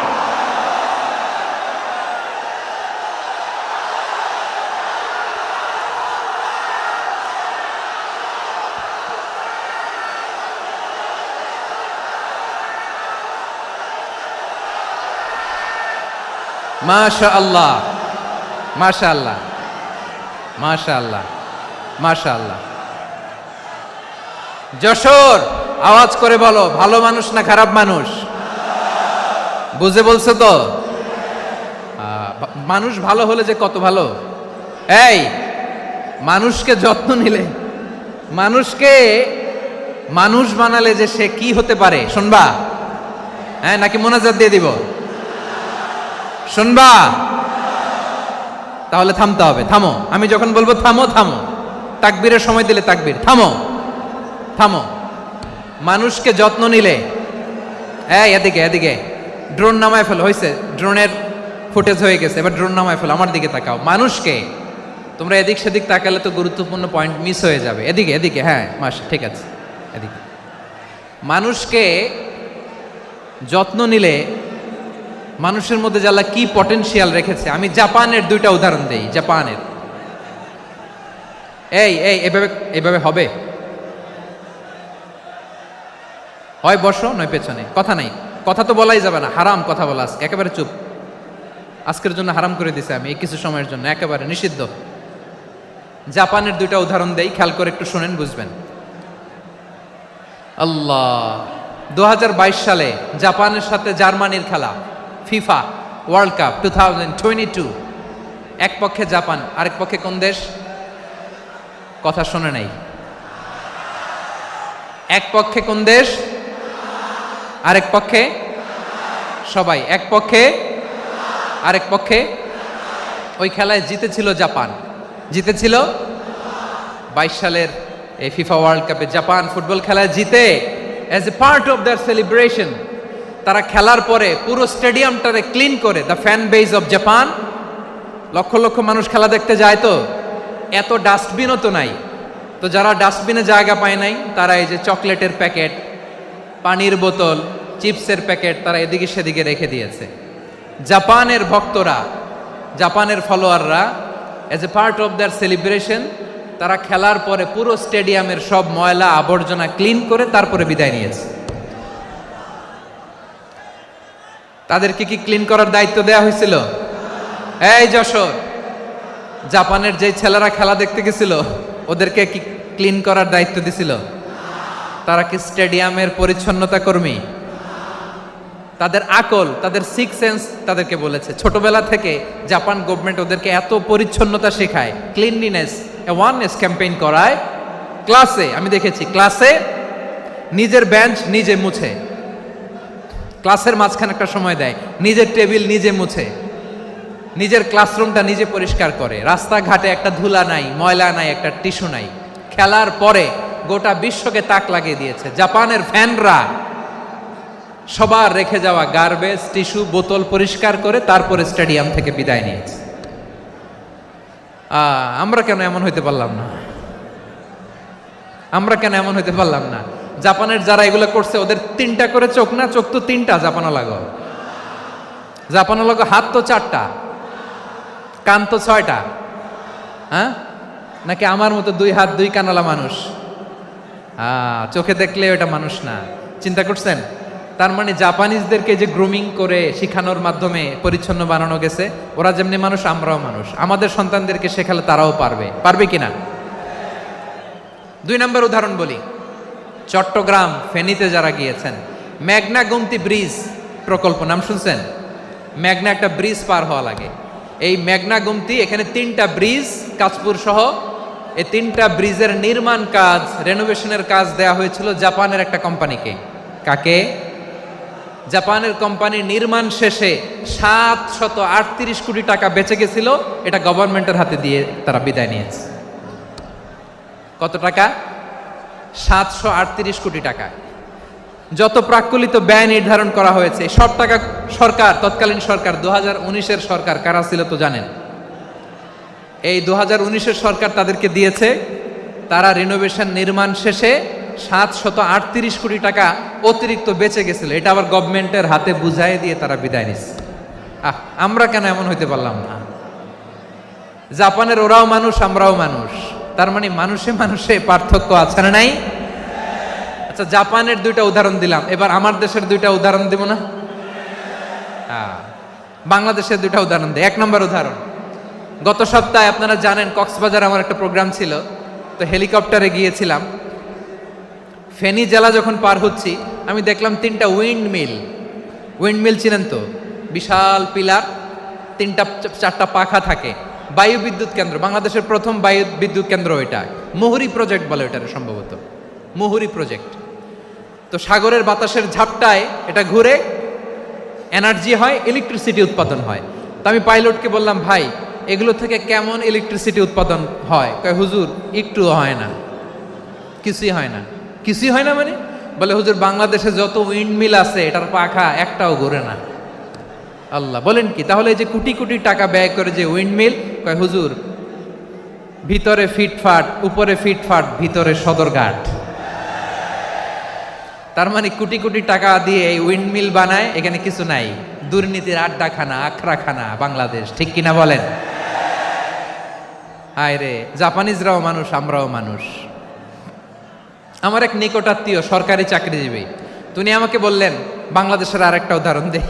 উনি আমাকে বললেন যে প্রতি বছর আমাদের অফিসের ফার্নিচার চেঞ্জ করে। আমি বললাম, প্রতি বছর ফার্নিচার চেঞ্জ করে কেন? বলে যে ফার্নিচার নতুন পারচেজ করলেই তো ওইখানে টাকা, নতুন কিনতে পারলেই টাকা, নতুন উন্নয়নের সবক শোনাতে পারলেই টাকা। প্রথম আলোর রিপোর্ট, কি আলো? প্রথম আলোর রিপোর্ট, গত 15 বছরে উন্নয়নের নামে লুটপাট হয়েছে প্রায় 3.25 লাখ কোটি টাকা। কার রিপোর্ট? আমাদের বানানো কথা, প্রথম আলোর রিপোর্ট। গত 15 বছরে কারা ছিল জানেন তো? হ্যাঁ, শুধু ওনাদেরকেই দোষ দিয়ে লাভ নাই। স্বাধীনতার পর থেকে শুধু শাসকের হাত বদল হয়েছে, আমরা কিছু পাই নাই, ঠিক কিনা বলেন? শুধু ওনাদের দোষ দিয়ে কি লাভ? একদল খাইছে, আরেক দল খাওয়ার জন্য রেডি হয়ে আছে। আমরা এরকম চাই না, জনগণকে ফুটপাতে বসাই দিস। প্রিয় ভাইয়েরা, তাহলে জাপানের মানুষও মানুষ, আমরাও মানুষ। সিদ্ধান্ত আপনার, কোন মানুষ হবেন, ভালো মানুষ না খারাপ মানুষ? আজকের আলোচনার বিষয় হচ্ছে মানব সম্পদের উন্নয়ন, human resource development. It's a process to increase the capacity of knowledge, skill, capacity of the people of a country. একটা দেশের মানুষের জ্ঞান, তাদের দক্ষতা কি করে বাড়ানো যায়, বাড়িয়ে দেশের উন্নয়ন করানো যায়, এটাই হচ্ছে মানব সম্পদ উন্নয়নের মূল কথা। তাহলে মানব সম্পদ হচ্ছে একটা দেশের সবচাইতে শক্তিশালী পুঁজি। প্রাকৃতিক সম্পদ, খনিজ সম্পদের চেয়েও দামি হচ্ছে মানব সম্পদ। আমার প্রিয় যশোর, প্রাকৃতিক সম্পদ, খনিজ সম্পদের চেয়েও দামি সম্পদ কি সম্পদ? আল্লাহ তাআলা দয়া করে আমাদেরকে এই মানব সম্পদ দিয়েছেন। আসুন আমাদের এই মানুষগুলোকে আমরা সোনার মানুষ বানাই। রাজি আছেন তো সবাই? রাজি আছেন? মানুষ পারে না এমন কোনো কিছু নাই, চাইলে সব পারে। এজন্য মানুষকে তারবিয়া দিতে হবে, যথাযথভাবে তাদেরকে গড়তে হবে। আসুন আমরা সিরাতের আয়নায় বিশ্বনবীর জীবনী থেকে দেখি তিনি কিভাবে হিউম্যান রিসোর্সকে ম্যানেজ করতেন। যদি আপনাদের সময় হয়, দু একটা উদাহরণ দিয়ে আজকে আমি আমার আলোচনার বিদায় নিব। হবে, সময় হবে কয়েক মিনিট। হ্যাঁ, শান্ত থাকবেন তো? শান্ত থাকবা? হ্যাঁ, ঠিক আছে। এই ধাক্কার মধ্যে ঢুকছে, এবার মজা বুঝতেছো তো? হ্যাঁ, মানা করছিলাম না? ঠিক আছে, টের পাও। হ্যাঁ, ঠিক আছে। যে আওয়াজ করবে আমি ওকে দেখতেছি, কে কে আওয়াজ করে দেখতেছি। শেষ কথা, শেষের দিকে চলে আসছি। বিষ্ণু ইসলাম কিভাবে হিউম্যান রিসোর্সকে ম্যানেজ করতেন, মজার কথা আছে কয়েকটা, বলে বিদায় নিব। বিশ্বনবী কিভাবে এই মানব সম্পদকে ম্যানেজ করতেন। বিশ্বনবী, he was a very good talent hunter, চৌকস ট্যালেন্ট হান্টার ছিল। কার মধ্যে কি ট্যালেন্ট আছে দেখলেই বুঝে ফেলতেন। সুবহানাল্লাহ পড়বেন না? কি নবী আমরা পেয়েছি! He was a very good talent hunter. আমার নবী, তিনি চৌকস ট্যালেন্ট হান্টার ছিলেন। কার মধ্যে কি প্রতিভা বের করতেন, ওই প্রতিভাকে ইসলামের কল্যাণে কাজে লাগাতেন। সুবহানাল্লাহ বলেন। যাকে যেই জায়গায় সেট করলে ভালো হবে তাকে ওই জায়গায় সেট করতেন। কয়েকজন সাহাবীর জীবনী শোনাই। আবু মাহজুরা রাদিয়াল্লাহু তাআলা আনহু, মক্কার মুয়াজ্জিন, আগে ছিল মুশরিক, পরে হইছে মুমিন। উনি কিভাবে মুমিন হইলেন এই ঘটনাটা একটু আপনাদের শোনাতে চাই। তা আপনাদের তো সময় নাই হাতে। হ্যাঁ, সময় আছে? এই জেনজি শেষ করে দিল আজকের প্রোগ্রামটা। 1 ঘন্টা ধাক্কা ধাক্কি করে কেমনে দাঁড়ায় আছে আমি বুঝলাম না।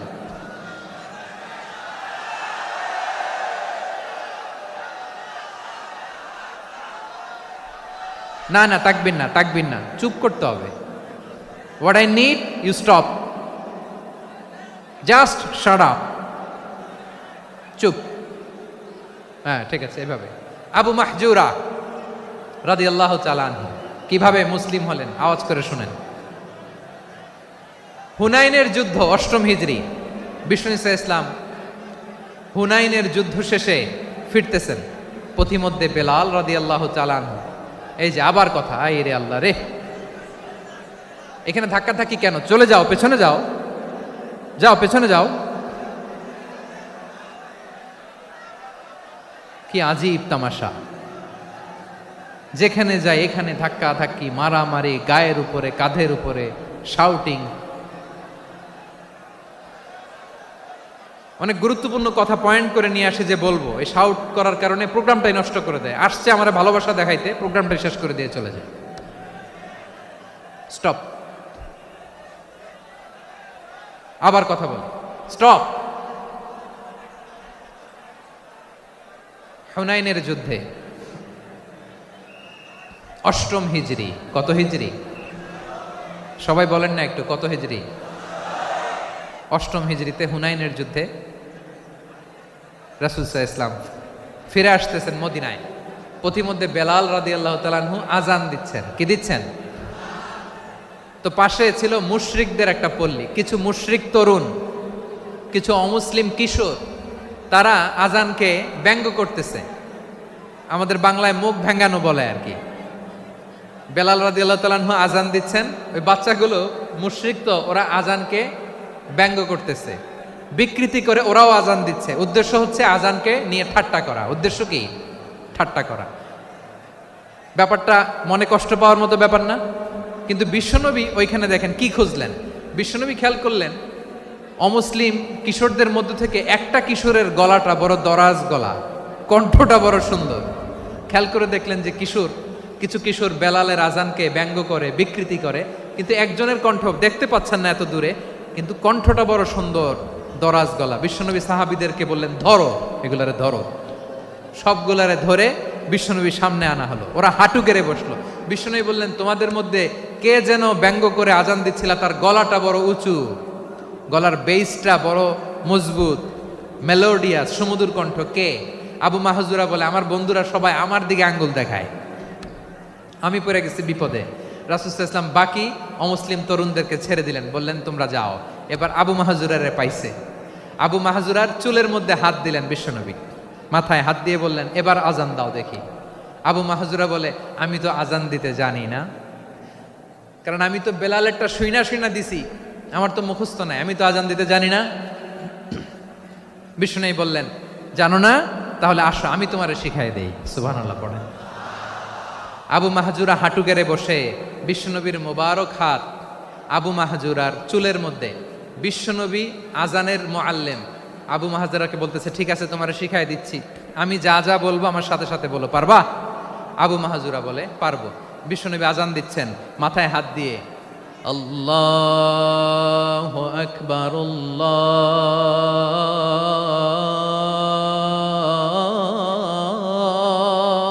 আকবার। আবু মাহজুরা এই বাক্যটা পড়লেন। বিশ্বনবী দ্বিতীয় বাক্য পড়তে আরম্ভ করলেন, আল্লাহু আকবার,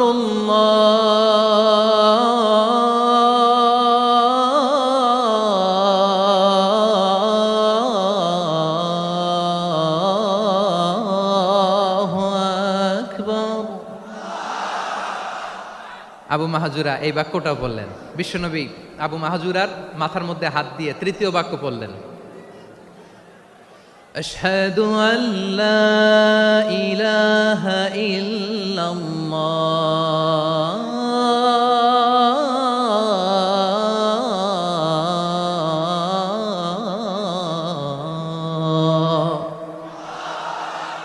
আবু মাহজুরা তৃতীয় বাক্য পড়লেন। বিশ্বনবী একটা বাক্য পরে আবু মাহজুরা পরে, বিশ্বনবী পরে আবু মাহজুরা পরে। আবু মাহজুরা কিন্তু অমুসলিম, মুশরিক।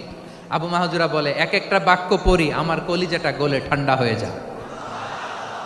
এতদিন মোহাম্মদকে গালি দিতাম, এখন মোহাম্মদ আমার মাথায় যখন হাত রাখছে আমার সারা শরীর ঠান্ডা হয়ে গেছে। বিশ্বনবী আজান শিখাচ্ছেন, একটা একটা বাক্য পড়ে আবু মাহজুরাও পড়ে, বিশ্বনবী পড়ে, আবু মাহজুরাও পড়ে। পুরো বাক্যগুলো যখন শেষ, আজান শেষ, আবু মাহজুরাও যখন পুরো আজান পড়লেন, আবু মাহজুরা বললেন, এতদিন মোহাম্মদের চেহারা দেখলে আমার ঘৃণা লাগতো, আজ থেকে মোহাম্মদের চেহারার চেয়ে প্রিয় চেহারা আমার কাছে নাই। আবু মাহজুরা বললেন, ও মুহাম্মদ, আজানের বাক্য তো আপনি আমারে শেখালেন, এখানেই শেষ করবেন না, আপনি আমারে পড়ায় দেন, লা ইলাহা ইল্লাল্লাহু মুহাম্মাদুর রাসূলুল্লাহ সাল্লাল্লাহু আলাইহি ওয়াসাল্লাম। বিশ্বনবীর সাথে দাঁড়িয়ে উনি শাহাদা পড়ে মুসলমান হয়ে গেলেন। এবার আবু মাহজুরা বলে, ইয়া রাসূলুল্লাহ, ইয়া হাবিবাল্লাহ, আমি মুমিন হয়েছি, মুসলমান হয়েছি, আপনার কাছ থেকে আজান শিখার সৌভাগ্য আমি লাভ করেছি গো নবী। আমার কণ্ঠের বড় তারিফ করেছেন আপনি, আমার আজানকে আপনি পছন্দ করেছেন। একটা জিনিস আপনার কাছে চাই, আপনি আমাকে মক্কার মসজিদুল হারামের মুয়াজ্জিন হিসেবে অ্যাপয়েন্ট করে দেন। বিষ্ণু ইসা ইসলাম বললেন, যাও আবু মাহজুরা, আমি তোমাকে পৃথিবীর শ্রেষ্ঠতম মসজিদ মক্কার মসজিদুল হারামের মুয়াজ্জিন হিসেবে অ্যাপয়েন্ট করে দিলাম। দেখছেন কিভাবে ট্যালেন্ট হান্টিং করতে হয়, কিভাবে হিউম্যান রিসোর্স মানব সম্পদকে ব্যবহার করতে হয়। আসছিল আজানকে ভেঙ্গাইতে, আসছিল কেন?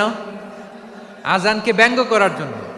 বিকৃত করার জন্য, আজানকে বিকৃত করতে যে ইসলামের সবচাইতে শ্রেষ্ঠ মসজিদের মুয়াজ্জিন হয়ে গেল। পড়েন সুবহানাল্লাহ। হযরত আবু মাহজুরা রাদিয়াল্লাহু তাআলা আনহু ওনার এই সুললিত কণ্ঠ ব্যবহার করে মসজিদুল হারামে এত সুন্দর করে আল্লাহু আকবার বলে আজান দিতেন, মানুষগুলোর, মুসল্লিগুলোর, মক্কাবাসীর হৃদয়কে তিনি বিগলিত করে দিতেন, মানুষের হৃদয়কে ঠান্ডা হয়ে যেত। শুধু এখানেই শেষ না আমার যশোরের ভাইয়েরা, বিশ্বনবী যখন সাইয়েদনা আবু মাহজুরা রাদিয়াল্লাহু তাআলা আনহুকে আজান শিখাচ্ছিলেন, বলেন তো বিশ্বনবীর হাতটা কোথায় ছিল? আবু মাহজুরার মাথার সামনে, এই চুলের উপরে ছিল।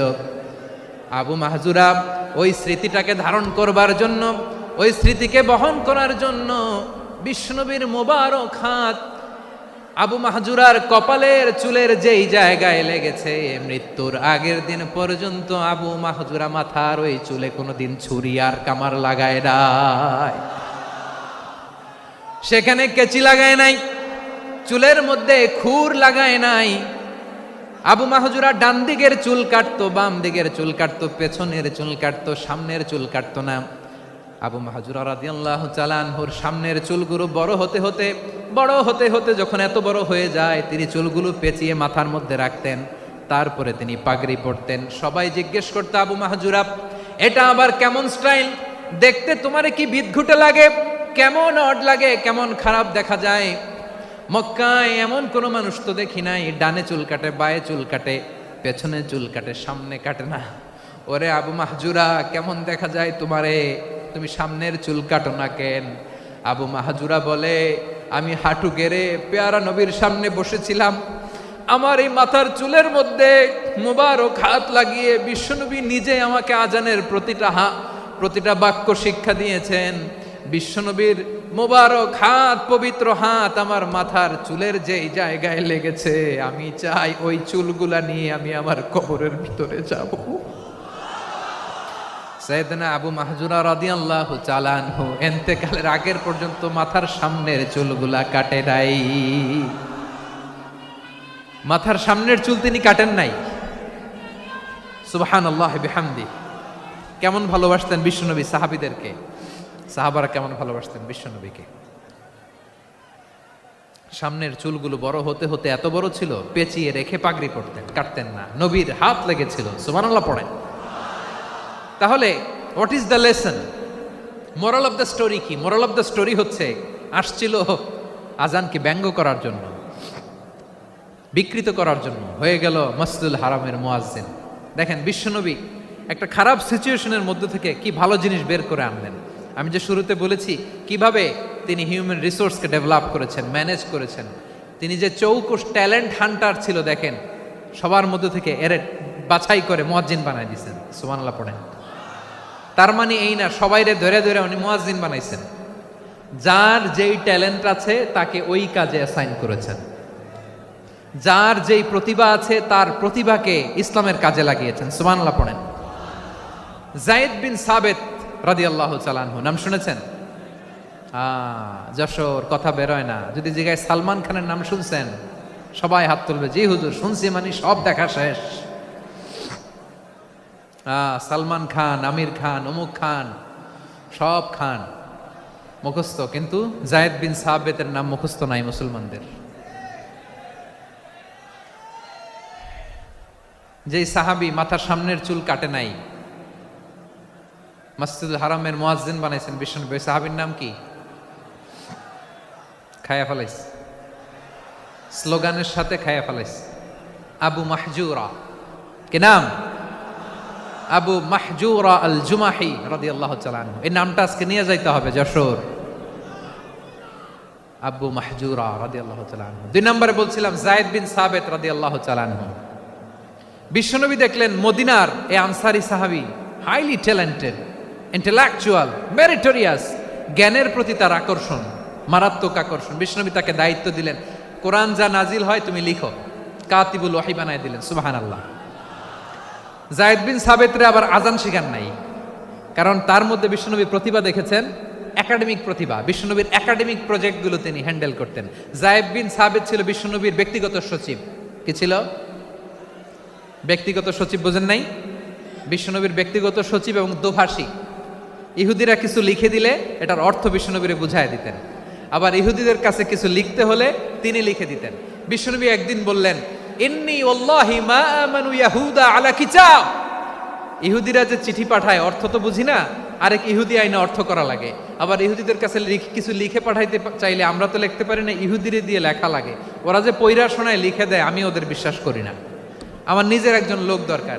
বিশ্বনবী এই যায়েদ বিন সাবেতকে চুজ করলেন ল্যাঙ্গুয়েজের জন্য। উনি বললেন, যায়েদ, তোমার সফট স্কিলকে ডেভেলপ করতে হবে, তুমি হিব্রু ল্যাঙ্গুয়েজ শিখে ফেলো। যায়েদ বিন সাবেত বলল, বিশ্বনবীর মোটিভেশন আর ইন্সপিরেশন পেয়ে আমি 15 দিনে ইহুদিদের এই হিব্রু ল্যাঙ্গুয়েজ শিখে ফেললাম। শুধু শিখে ফেললাম না, হাত্তা হাদিকতু, even I became master in the language. এই ভাষা আমি পারদর্শী হয়ে গেলাম। এরপরে ইহুদিরা চিঠি লিখে পাঠালে আর কোনো ইহুদি ডাকা লাগতো না, আমি নবীর এটার অর্থ শুনে পরে বুঝায় দিতাম। আবার ইহুদিদের কাছে চিঠি লেখা লাগলে আমি যায়েদ বিন সাবেত চিঠি লিখে দিতাম। সুবহানাল্লাহ। দেখেন, এত সাহাবীর মধ্য থেকে বিশ্বনবীর একাডেমিক প্রজেক্ট, ব্যক্তিগত সচিব, দোভাষী হিসেবে তিনি যায়েদ বিন সাবেতের মতো তরুণকে নির্বাচিত করেছেন। কেমন ট্যালেন্ট হান্টার ছিল আমার নবী! সুবহানাল্লাহ পড়বেন না? বিশ্বনবীর ইন্তেকালের পরে সাইয়েদনা আবু বকর রাদিয়াল্লাহু তাআলা আনহু যখন খলিফা হয়ে আসলেন, কোরআনকে সংকলনের দায়িত্ব দেয়া লাগবে, কোন সাহাবীকে দিবেন? সব সাহাবারা মিলে পরামর্শ করলেন। সাইয়েদনা আবু বকর, ওমর সবাই মিলে এই বিশাল কোরআন সংকলনের গুরু দায়িত্ব বিশ্বনবীর ব্যক্তিগত সচিব, বিশ্বনবীর দোভাষী, বিশ্বনবীর সিলেক্ট করাই লোক যায়েদ ইবনে সাবেত রাদিয়াল্লাহু তাআলা আনহুকে দিয়েছে।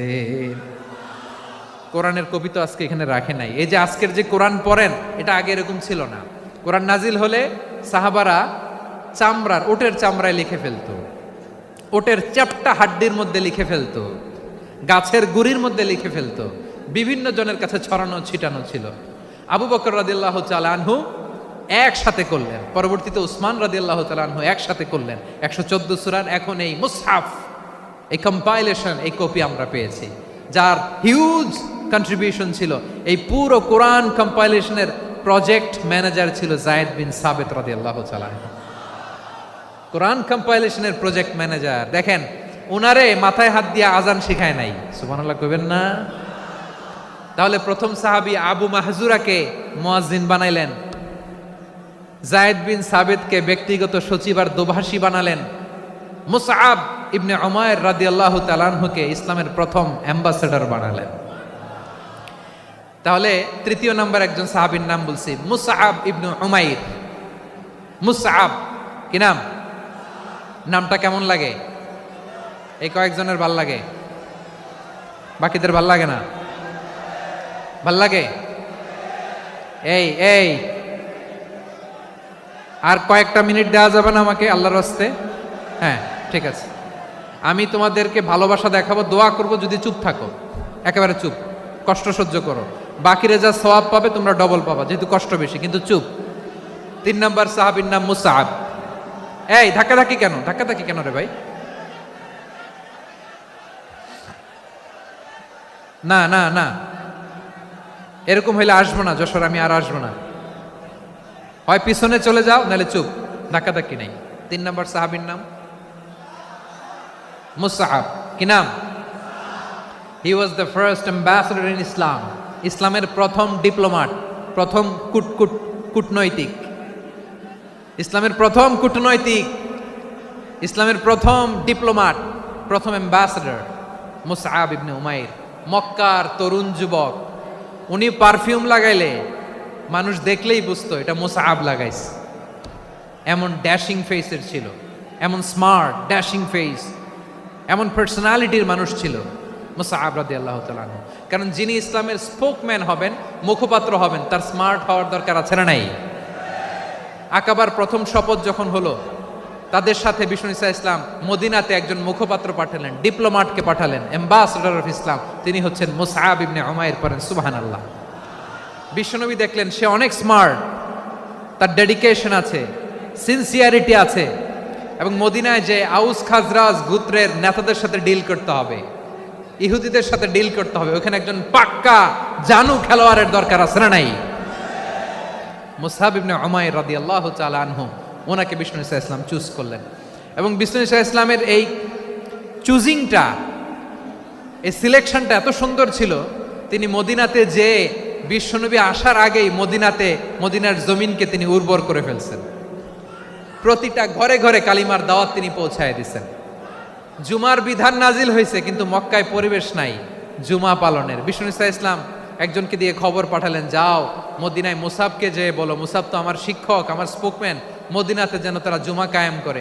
বিশ্বনবীর আগেই মুসাব মদিনার মুসলিমদেরকে নিয়ে মদিনায় প্রথম জুমা কায়েম করে ফেলছে। কোন সুবহানাল্লাহ। ডিপ্লোম্যাটদের কেমন হইতে হয়, অ্যাম্বাসেডারের কেমন হইতে হয়, মুসআব রাদিয়াল্লাহু তাআলা আনহুর কাছ থেকে শিখে নাও। মুসআব নামটা কেমন লাগে? যশোর যাদের সন্তান হবে, ছেলে সন্তান, আমার রাস্তায় পাইলে সবাই জিজ্ঞেস করে, হুজুর একটা নাম দেন, আমার ছেলে হবে। যশোরবাসীর জন্য আমি একটা নাম দিয়ে দিলাম, নাম রাখতে হবে মুসআব। কি নাম?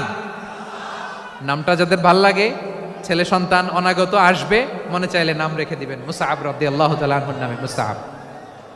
তাহলে মুসআব রাদিয়াল্লাহু তাআলা আনহুকে বিশ্বনবী ল্যাঙ্গুয়েজ শিখান নাই, সফট স্কিল শিখান নাই। যায়েদ রাদিয়াল্লাহু তিনি হিব্রু ল্যাঙ্গুয়েজ শিখেছেন, সুরিয়ানি শিখেছেন, কিন্তু মুসআবকে তিনি বানিয়েছেন the spokesman of Islam, the first diplomat, the ambassador of Islam. সুবহানাল্লাহ পড়বেন না? আব্দুল্লাহ ইবনে আব্বাস রাদিয়াল্লাহু তাআলা আনহু বিশ্বনবীর কাজিন, চাচাতো ভাই। আবার মাইমুনা রাদিয়াল্লাহু তাআলা আনহু, মাইমুনা নবীর স্ত্রী, তিনি ছিলেন আব্দুল্লাহর আপন খালা। তো নবীর বউ যদি ওনার খালা হয়, নবী তার কি? বুঝে নাই, নবী তার কি? খালু। তাহলে সম্পর্ক অনেক গভীর, কাজিন আবার খালু। ছোট্ট মানুষ, তাই রাতে মাঝে মাঝে ঘরে থাকতো। বিশ্বনবী দেখলেন আব্দুল্লাহ যেহেতু আমার ঘরে ঢুকতে পারে, আব্দুল্লাহরে এই উম্মতের বড় শিক্ষাবিদ বানাইতে হবে। কথা বোঝে নাই? আব্দুল্লাহকে কি বানাইতে হবে? শিক্ষাবিদ, এডুকেটর অফ দিস উম্মাহ, এই উম্মার শিক্ষাবিদ বানাইতে হবে। তাই আব্দুল্লাহ ইবনে আব্বাসকে বিশ্বনবী হাতে কলমে শিক্ষা দিয়েছেন। আহারে, আর এরপরে যে কি ভাষা আসবে তোমাদের জন্য আমার মুখ থেকে আমি নিজেও জানি না। 1 ঘন্টা যাবত ধাক্কা ধাক্কি মারামারি। তো আসতে বলছে কে তোমাকে?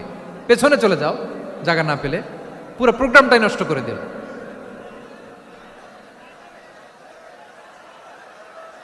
জি, আমার দিকে তাকান, আমি শেষ করে দিচ্ছি। হবে না, ইন্টেলেকচুয়াল আলোচনা এখানে হবে না, আমি বুঝতে পারছি, আমি শেষ করে দিচ্ছি। আব্দুল্লাহ ইবনে আব্বাস রাদিয়াল্লাহু তাআলা আনহু, মনোযোগ দিয়ে কয়েকটা মিনিট শুনুন, আমি এখনই শেষ করে দিচ্ছি, এরপর আওয়াজ করবে। এই যে এগুলো কি আমি বুঝলাম না। আমি বললাম না সব করা যাবে, বসে যাও, শুয়ে যাও, চলে যাও, আওয়াজ করা যাবে না। অন্যকে বসো এটাও বলার দরকার নেই, জাস্ট এদিকে তাকাও। আল্লাহ। আব্দুল্লাহ ইবনে আব্বাস রাদিয়াল্লাহু তাআলা আনহু, ওনাকে বিশ্বনবী হাতে কলমে শিক্ষা দিয়েছেন, যেহেতু উম্মতের শিক্ষাবিদ হবেন, এডুকেটর হবেন। তো বিশ্বনবী রাতে যখন তাহাজ্জুদ পড়তেন, ছোট্ট আব্দুল্লাহ ঘরে থাকতো। বুঝতে পেরেছেন? ছোট্ট মানুষ তো ঘরে থাকতো। তো বিশ্বনবী তাহাজ্জুদের জন্য একবার দাঁড়িয়েছেন, ছোট্ট আব্দুল্লাহ ওযু করে দাঁড়াইছে। আচ্ছা বলেন তো, ইমাম আর মুসল্লি মোট যদি 2 জন হয়, একজন ইমাম একজন মুসল্লি, তো মুসল্লি ইমামের কোন দিকে দাঁড়াবে? ডানে দাঁড়াবে। ছোট্ট আব্দুল্লাহ বুঝে নাই, বিশ্বনবী তাহাজ্জুদ শুরু করেছেন, উনি ইক্তেদা করছেন আর দাঁড়াইছেন বায়ে। কোথায় দাঁড়িয়েছেন? আব্দুল্লাহ বলেন, যখন আমি বায়ে দাঁড়ালাম, আখাযা রাসূলুল্লাহ সাল্লাল্লাহু আলাইহি ওয়াসাল্লাম উযুনি আল ইউমনা ইয়াফতিলুহা, বিশ্বনবী নামাজরত অবস্থায় আমার কান ধরে টেনে আমার ডান দিকে এনে দাঁড় করায় দিলেন। পড়েন সুবহানাল্লাহ। দেখেন, হাতে কলমে শিক্ষা। আর জীবনে ভুল হবে?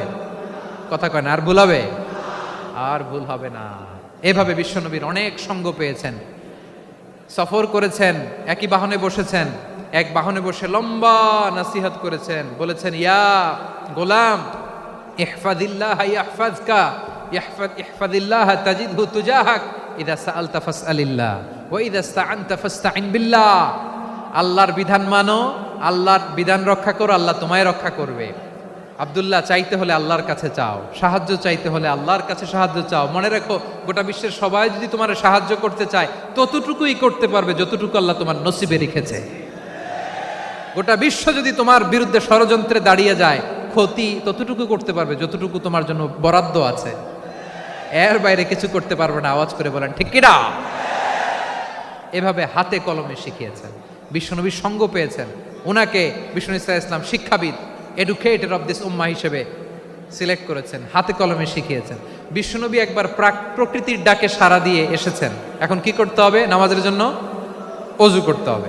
বিশ্বনবী এসেই দেখেন অজুর বদনায় পানি ভরা, খুশি হয়ে গেলেন, বললেন কে রেখেছে পানি? একজন বলল আব্দুল্লাহ রেখেছে। বিশ্বনবী অত্যন্ত খুশি হলেন, খুশি হয়ে একটা দোয়া করলেন, বললেন আল্লাহুম্মা ফাক্কিহু ফিদ্দীন ওয়া আল্লিমহু তা'ওয়ীল। আল্লাহ তুমি আব্দুল্লাহকে দ্বীনের বুঝ দিও আর কোরআনের তাফসীর শিক্ষা দিও। বিশ্বনবীর এই দোয়া এমন লাগছে, উনি রাইসুল মুফাসসিরিন, এই পৃথিবীতে যত মুফাসসির ছিল, যত মুফাসসির আসবে, সকল মুফাসসিরের সম্রাট হিসেবে স্বীকৃত হয়েছেন আব্দুল্লাহ ইবনে আব্বাস। বিশ্বনবী ওনারে আজান শিখান নাই, বিশ্বনবী ওনারে ল্যাঙ্গুয়েজ শিখান নাই, বিশ্বনবী ওনারে অ্যাম্বাসাডর বানান নাই, হাতে কলমে শিক্ষা দিয়েছেন। ছোট্ট মানুষ, বিশ্বনবী ইন্তেকাল করলেন, আবু বকরের সময় গেল, ওমরে ফারুকের খেলাফত, তখনও তিনি তরুণ। ওমরে ফারুক রাদিয়াল্লাহু তাআলা আনহু ওনার ক্যাবিনেট মিনিস্ট্রির বৈঠকে এই আব্দুল্লাহ ইবনে আব্বাসকে পাশ দিয়ে বসায় রাখতেন। বয়স্ক সাহাবারা এটা পছন্দ করতো না, তারা বলতো ঘটনা কি, আব্দুল্লাহর মতো ছেলে নাতি আমাদের আছে, এরা কেন রাখে ওমরে ফারুক? ওমরে ফারুক এটা টের পেলেন, তিনি বুঝতে পারলেন যে ক্যাবিনেট মেম্বাররা এটা পছন্দ করে না, ছোট্ট আব্দুল্লাহরা কেন রাখি, কেন যে রাখি এটা একদিন বুঝাবো। একদিন মিটিংয়ে তিনি সবাইকে বললেন ইদা জাআ নাসরুল্লাহি ওয়াল ফাতহ। এই আয়াত দ্বারা উদ্দেশ্য কি বলেন তো মুরব্বী সাহাবীরা? এক সাহাবী বলেন এই সূরা দ্বারা উদ্দেশ্য, আল্লাহ বলেছেন আমাদেরকে বিভিন্ন ল্যান্ড, বিভিন্ন এলাকা বিজয় করতে হবে। ওমরে ফারুক বললেন না, হয়নি। আরেকজন বললেন বিজয় হওয়ার পর আমাদের বেশি বেশি আল্লাহর বরত্বের ঘোষণা দিতে হবে, এটা উদ্দেশ্য। ওমরে ফারুক বললেন না, হয় নাই। যারা জিজ্ঞেস করেন কেউ পারে না। সব শেষে বিশ্বনবী ছোট্ট আব্দুল্লাহরে বলেন আব্দুল্লাহ ইদা জাআ নাসরুল্লাহি ওয়াল ফাতহ এর দ্বারা উদ্দেশ্য কি বলো তো? ছোট্ট আব্দুল্লাহ বলেন হুয়া আজালু রাসূলিল্লাহ। এই আয়াত দ্বারা বিশ্বনবীর বিদায়কে উদ্দেশ্য নেওয়া হয়েছে। ওমরে ফারুক বললেন হাযা হুয়া, এটাই তো সঠিক উত্তর, এটাই সঠিক তাফসীর এই আয়াতের। কারণ ইদা জাআ নাসরুল্লাহি ওয়াল ফাতহ, যখন আল্লাহর সাহায্য আর বিজয় আসবে, ওয়া রাআইতান নাসা ইয়াদখুলুনা ফি দীনিল্লাহি আফওয়াজা, আপনি দেখবেন দলে দলে ঢলে ঢলে বানের পানির মতো মানুষ ইসলামের দিকে ঢুকতেছে, ইসলামের বিজয় হয়েছে। তো ইসলামের বিজয়ের মিশন নিয়ে নবী আসছে, বিজয়ী যখন হয়ে গেছে এখন তো নবীর বিদায় হবে। জোরে বলেন ঠিক কিনা? কোন সাহাবী এই সূক্ষ্ম কথাটা ধরতে পারে নাই, ওই আব্দুল্লাহ ছাড়া। আব্দুল্লাহ যখন উত্তর দিছে সব সাহাবীদের টনক নড়েছে। এরপর থেকে কোনো ক্যাবিনেট মিটিং এ আর কোনো সাহাবারা কোনো প্রশ্ন করে নাই। আওয়াজ করে পড়েন সুবহানাল্লাহ। বিশ্বনবী আব্দুল্লাহ ইবনে আব্বাসকে দ্য এডুকেটর অফ দ্য উম্মাহ, উম্মার শিক্ষাবিদ হিসেবে গ্রহণ করেছেন। আওয়াজ করে পড়তে হবে আল্লাহু আকবার। সাহাবীদের নামগুলো মনে থাকবে?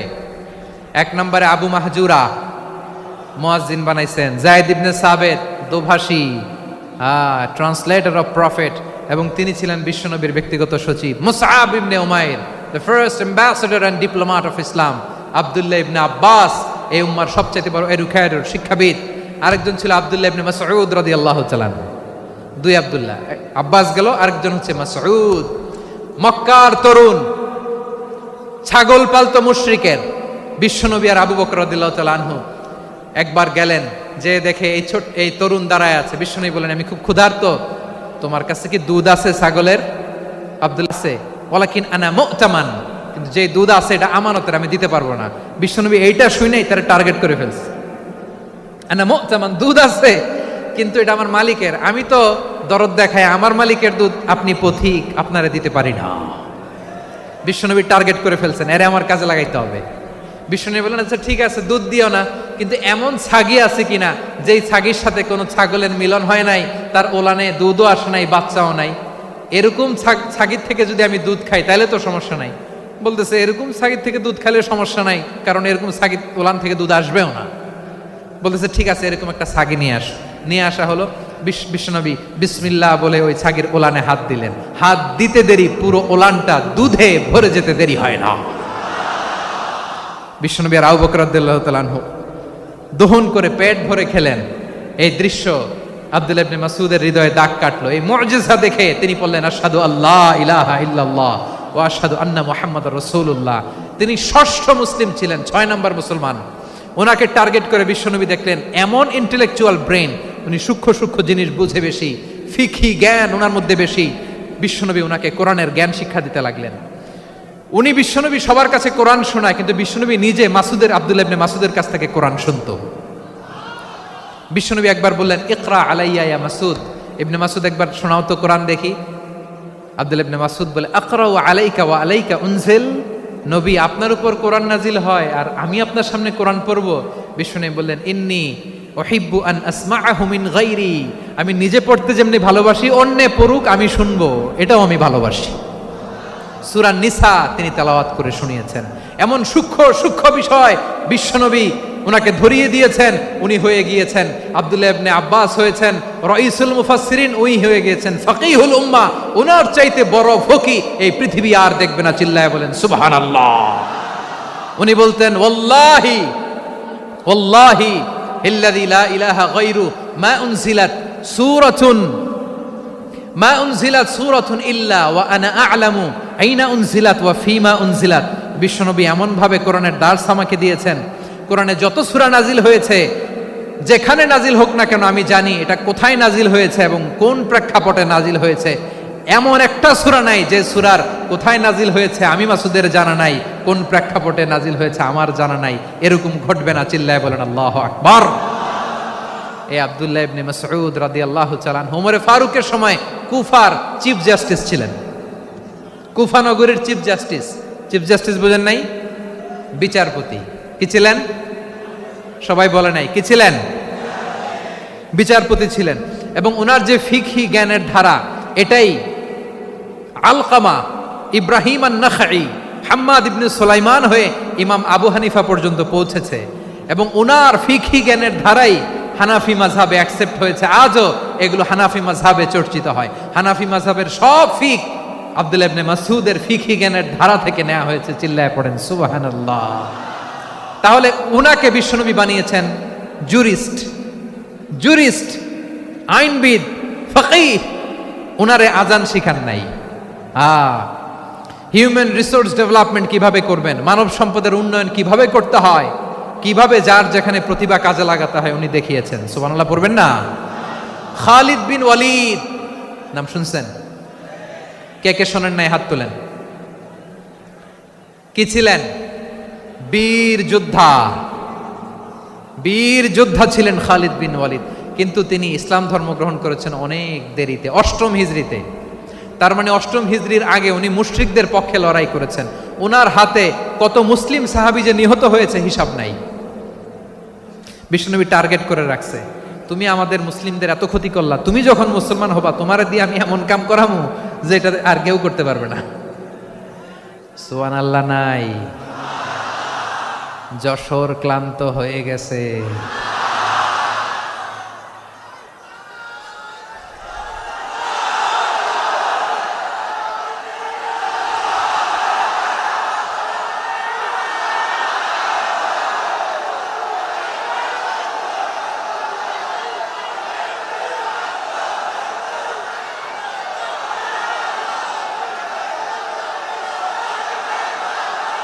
মাশাআল্লাহ। বসুন বসুন বসুন।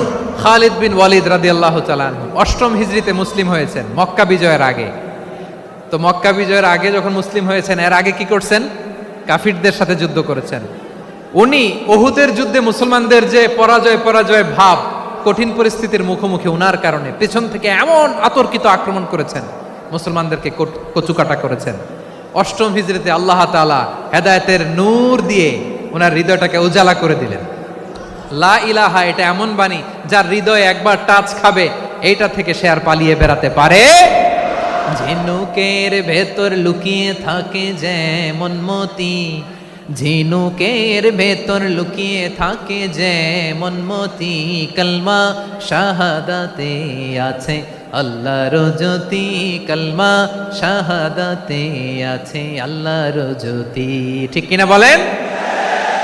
মক্কা বিজয়ের আগে মুসলিম হলেন, হওয়ার পরেই বিশ্বনবীর টার্গেট ফুলফিল হলো। ওই যে টার্গেট করে রেখেছেন আর দোয়া করেছেন, খালিদ বিন ওয়ালিদ যদি মুসলিম হয় তাকে আমি মিলিটারি চিফ বানাবো।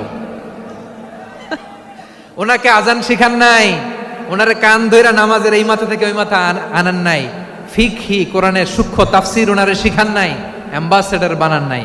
বিষ্ণু ইসলাম উনাকে সামরিক অভিযানে প্রেরণ করেছেন। সামরিক অভিযানে তিনি প্রেরণ করেছেন। উনার জীবদ্দশায় উনার নেতৃত্বে যতগুলো যুদ্ধ হয়েছে একটা যুদ্ধেও তিনি পরাজয় বরণ করেন নাই। ওমরে ফারুকের সময়কালে তিনি চিফ অফ মুসলিম মিলিটারি মানে মুসলিম সেনাপতি হয়েছেন। যশোর আওয়াজ করো, ঠিক কিনা বলো? সেনাপতি, মুসলিম সেনাপতি। তাহলে কিভাবে হিউম্যান রিসোর্স ব্যবহার করতে হয় গোটা বিশ্ব আমার নবীর কাছ থেকে শিখে নাও। খালিদ বিন ওয়ালিদ, ওনাকে বিশ্বনবী একটা উপাধি দিয়েছেন। উপাধিটা হচ্ছে সাইফুল্লাহিল মাসলুল, আল্লাহর নাঙ্গা তরবারি, আল্লাহর খোলা তরবারি, দ্য ওপেন সোর্ড অফ আল্লাহ। খালিদ বিন ওয়ালিদ মুসলিম সেনাপতি। হাসান বিন সাবেত নাম শুনছেন? দেখি উনি কি ছিল বলেন। রাসূলের সভা কবি, কালচারাল হিজিমনিকে ডিফিট করার জন্য উনি ভালো অস্ত্র চালানো জানতেন না, ওই কাজে উনি যেতেন না। ওনার ছিল কাব্য প্রতিভা।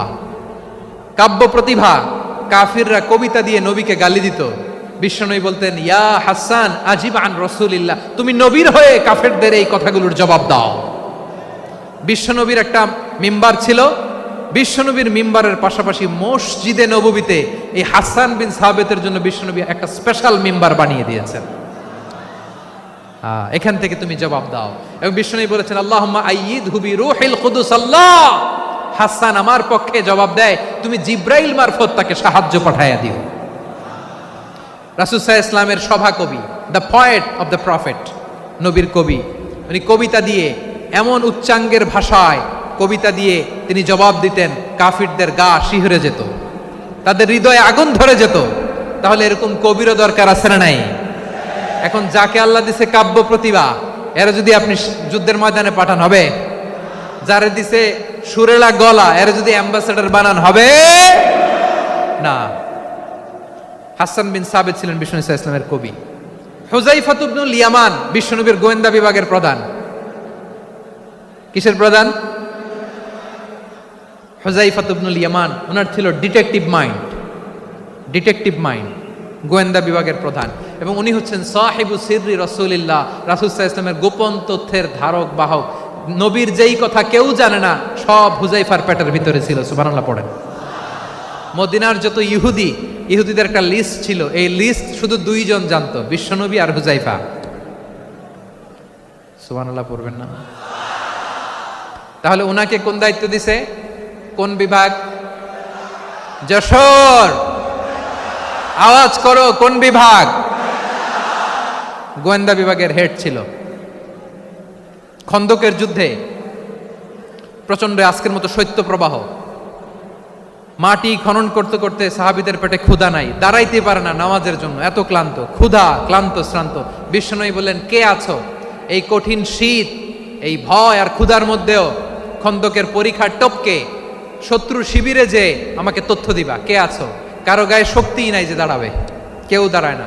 বিশ্বনবী তখন নিজে হুযায়ফাকে ডাক দিলেন, হুযায়ফা, যে আমাকে আজকে শত্রু শিবিরের তথ্য এনে দিবে, সে জান্নাতে আমার মোরাফাকা, আমার সঙ্গী হবে।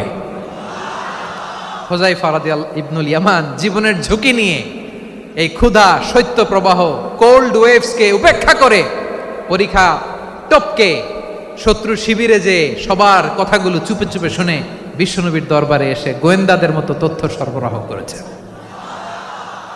বিশ্বনবীর গোয়েন্দা বিভাগের প্রধান হুযায়ফা ইবনুল ইয়ামান ইন্টেলিজেন্স বিভাগ চালাতেন। মুনাফিকদের নাম ওনার কাছে ছিল। মুআয ইবনে জাবাল মদিনা রাষ্ট্রের সবচেয়ে সিনিয়র আমলা ছিলেন। আমলাতন্ত্র চিনেন তো? প্রশাসনিক কাজ যারা চালায়, অ্যাডমিনিস্ট্রেশন বোঝেন না? The department of administration. মদিনার রাষ্ট্রের সিনিয়র আমলা মুআয ইবনে জাবাল মুতাখাসসিসুন ফিল হালালি ওয়াল হারাম, হালাল হারামের স্পেশালিস্ট ছিলেন। বিশ্বনবী উনাকে ইয়ামানের গভর্নর করে পাঠাইছেন। বলেছেন, ইন্নাকা তা'তি কওমান আহলা কিতাব, এমন গোষ্ঠীর কাছে যাবা যারা ইহুদি নাসারা। আগে শাহাদা পড়লে এরপরে নামাজের দাওয়াত দিও, নামাজ পড়লে যাকাতের দাওয়াত দিও। গভর্নরের অ্যাটিটিউড যেমন থাকে তেমন অ্যাটিটিউড ধরে রেখো। সুবহানাল্লাহ পড়েন। তাহলে মুআয ইবনে জাবালকে দিয়ে বিশ্বনবী কবিতা লেখায় নাই, চিঠি লেখায় নাই, আজান দেওয়ায় নাই। সুবহানাল্লাহ পড়বেন না? সব শেষ সাহাবী বলি আবু হুরায়রা রাদিয়াল্লাহু তাআলা আনহু। নাম শুনছেন? বিড়ালের বাবা। কি করতেন? খালি হাদিস মুখস্থ করতেন। উনি বলতেন আলজামু রাসূলুল্লাহ আলা মিল ইবাতনি, আমার শুধু পেটের ক্ষুধার বন্দোবস্ত হইলে আমি নবীর সঙ্গ ছাড়তাম না। আমার আনসার সাহাবারা ক্ষেত খামারের কাজ করতো, আমার মুহাজির সাহাবারা ব্যবসা করতো, আর আমি নবীর সাথে সাথে থাকতাম। শুধু সকাল বিকাল দুই বেলা যদি আমার খাবারের বন্দোবস্ত হয়, আমি আর নবীর লক ছাড়ি না। সুবহানাল্লাহ কইবেন না? 5374টা হাদিস তিনি বর্ণনা করেছেন। সবচেয়ে বেশি হাদিস বর্ণনাকারী সাহাবী। হাদিস প্রিজার্ভেশনের কাজে বিশ্বনবী ওনাকে কাজে লাগিয়েছেন। উনি একদিন বলেন, ইয়া রাসূলুল্লাহ আসমাউ মিনকা কাসীরান ফালা আহফাজু, নবী অনেক কথা শুনি আমার মনে থাকে না। বিষ্ণু বললেন তাই? উবসুত রিদাক, তোমার চাদরটা বিছাও। আবু হুরায়রা বিছালেন, বিশ্বনবী হাত বুলায় দিলেন, এরপরে অনেক হাদিস বর্ণনা করলেন। আবু হুরায়রা বলে তারপর থেকে বিশ্বনবী যাই বর্ণনা করে আমি শুনি আর একটাও বলি না। এখন সুবহানাল্লাহ। বিশ্বনবী ওনাকে হাদিস প্রিজার্ভেশন, নবীর এই যে লক্ষ্য হাদিস প্রিজার্ভেশনের এই দায়িত্ব দিয়েছেন সাইয়েদনা আবু হুরায়রা রাদিয়াল্লাহু তাআলা আনহুকে।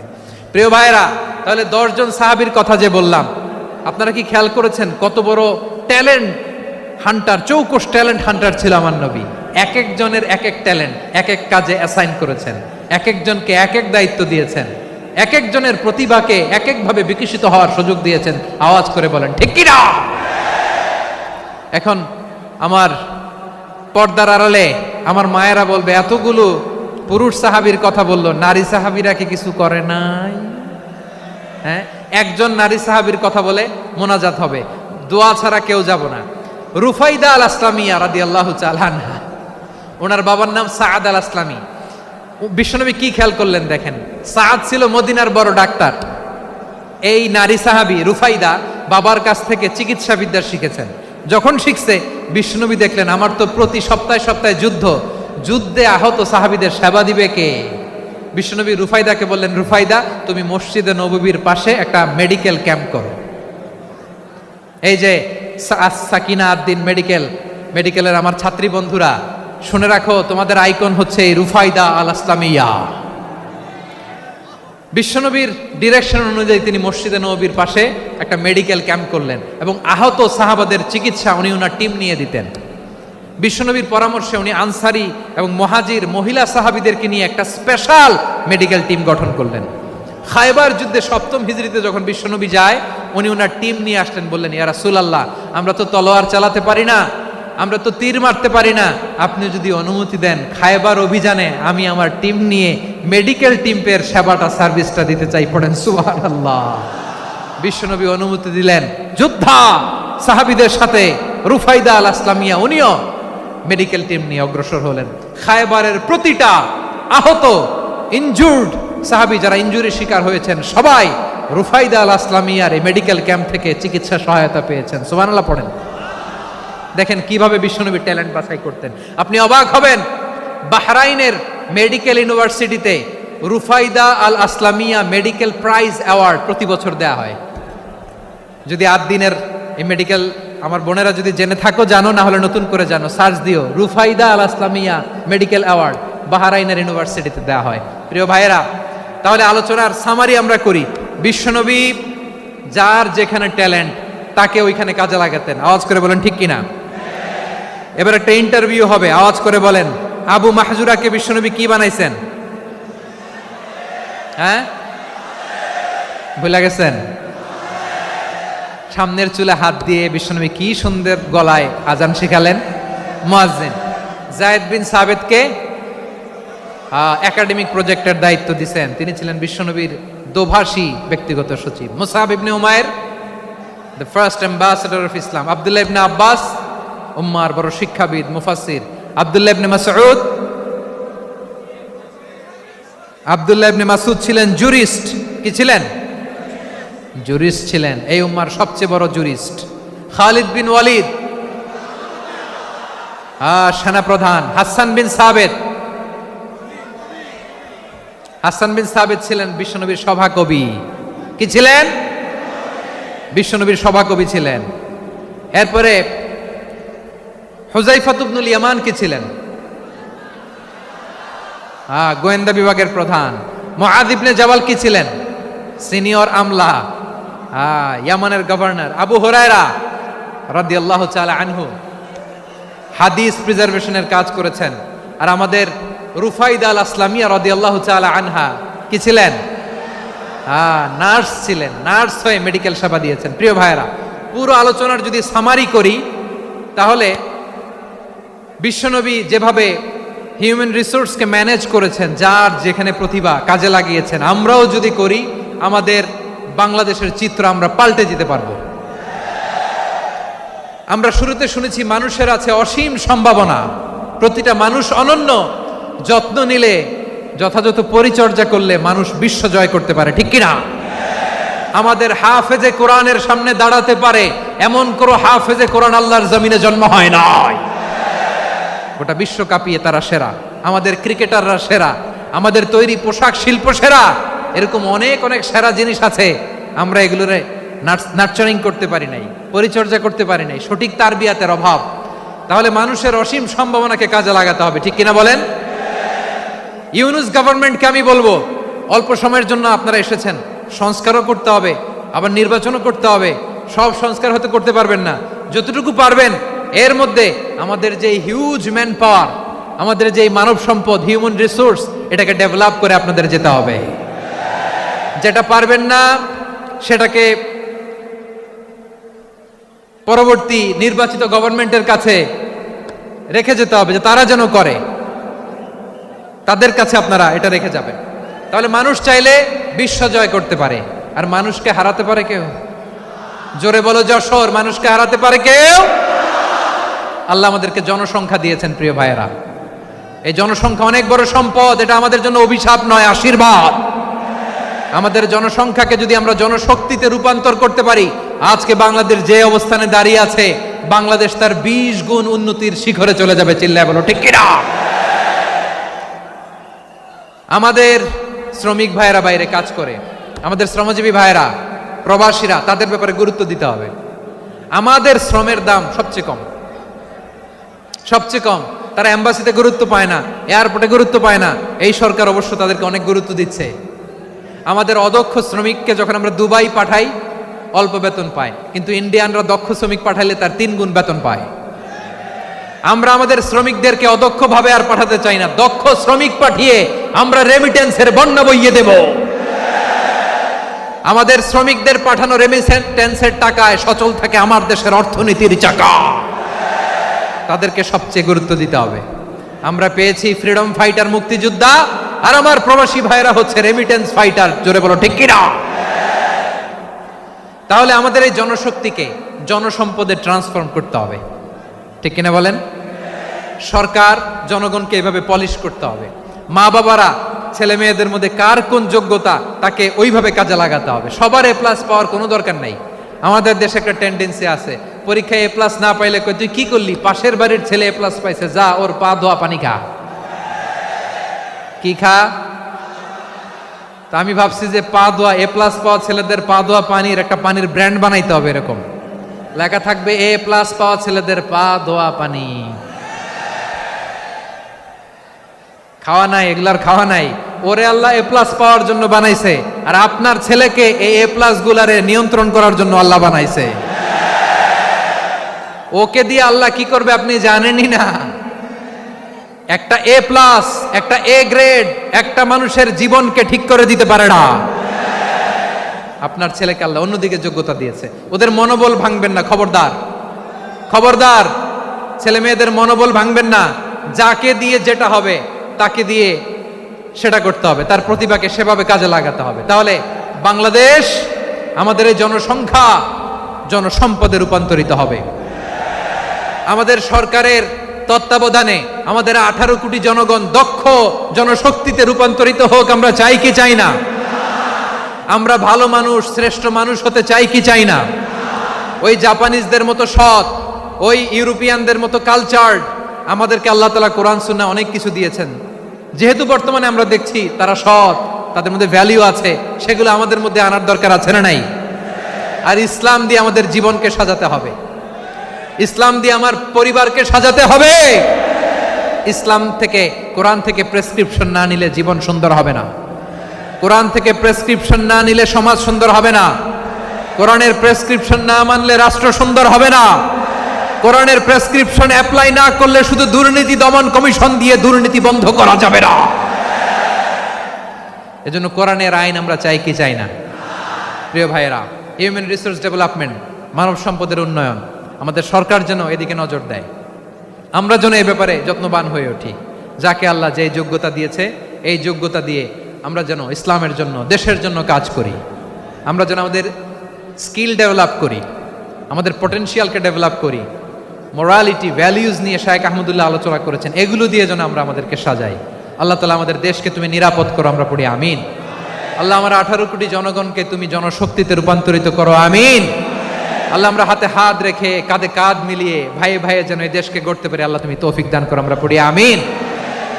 আমার প্রিয় মহিউদ্দিন ভাই বলেছেন, হুজুর এমন একটা ঘোষণাপত্র দিয়ে যাবেন আজকের এই ঐতিহাসিক যশোরের প্রোগ্রামে, যেটা গোটা বাংলাদেশে মানুষ এটার উপর আমল করে। আমি যে কথাটা বলেছি এটাই, আসুন আমরা আমাদের জনসংখ্যাকে জনসম্পদে ট্রান্সফর্ম করি। আমাদের জনসংখ্যাকে আমরা যেন জনশক্তিতে রূপান্তরিত করি। জনসংখ্যাকে ট্রান্সফর্ম করে জনশক্তি দিয়ে আমরা যেন আগামীর বাংলাদেশ, স্বাধীন বাংলাদেশ 2.0 কে গড়ে তুলি। আল্লাহ তাআলা আমাদের সবাইকে কথাগুলো বোঝার, আমল করার তৌফিক দান করুন। এই জেনজি, ক্ষমা করে দিও আমাকে, অনেক ধমক দিছি, বকা দিছি। আল্লাহ তোমাদেরকে করুক, কবুল করুক, যশোরবাসীকে কবুল করুক, আদ দিনকে কবুল করুক, এই মেডিকেল কলেজকে কবুল করুক, ইসলামের জন্য বাদ ভাঙা এই জোয়ার এবং উচ্ছ্বাসকে আল্লাহ তাআলা কবুল করুক। হাযা মা ইনদি ওয়াল ইলমু ইনদাল্লাহ আলাইহি তাওয়াক্কালতু ওয়া ইলাইহি উনীব। সুবহানাকাল্লাহুম্মা ওয়া বিহামদিকা আশহাদু আল্লা ইলাহা ইল্লা আনতা আস্তাগফিরুকা ওয়া আতুবু ইলাইক। আল্লাহুম্মা আমিন।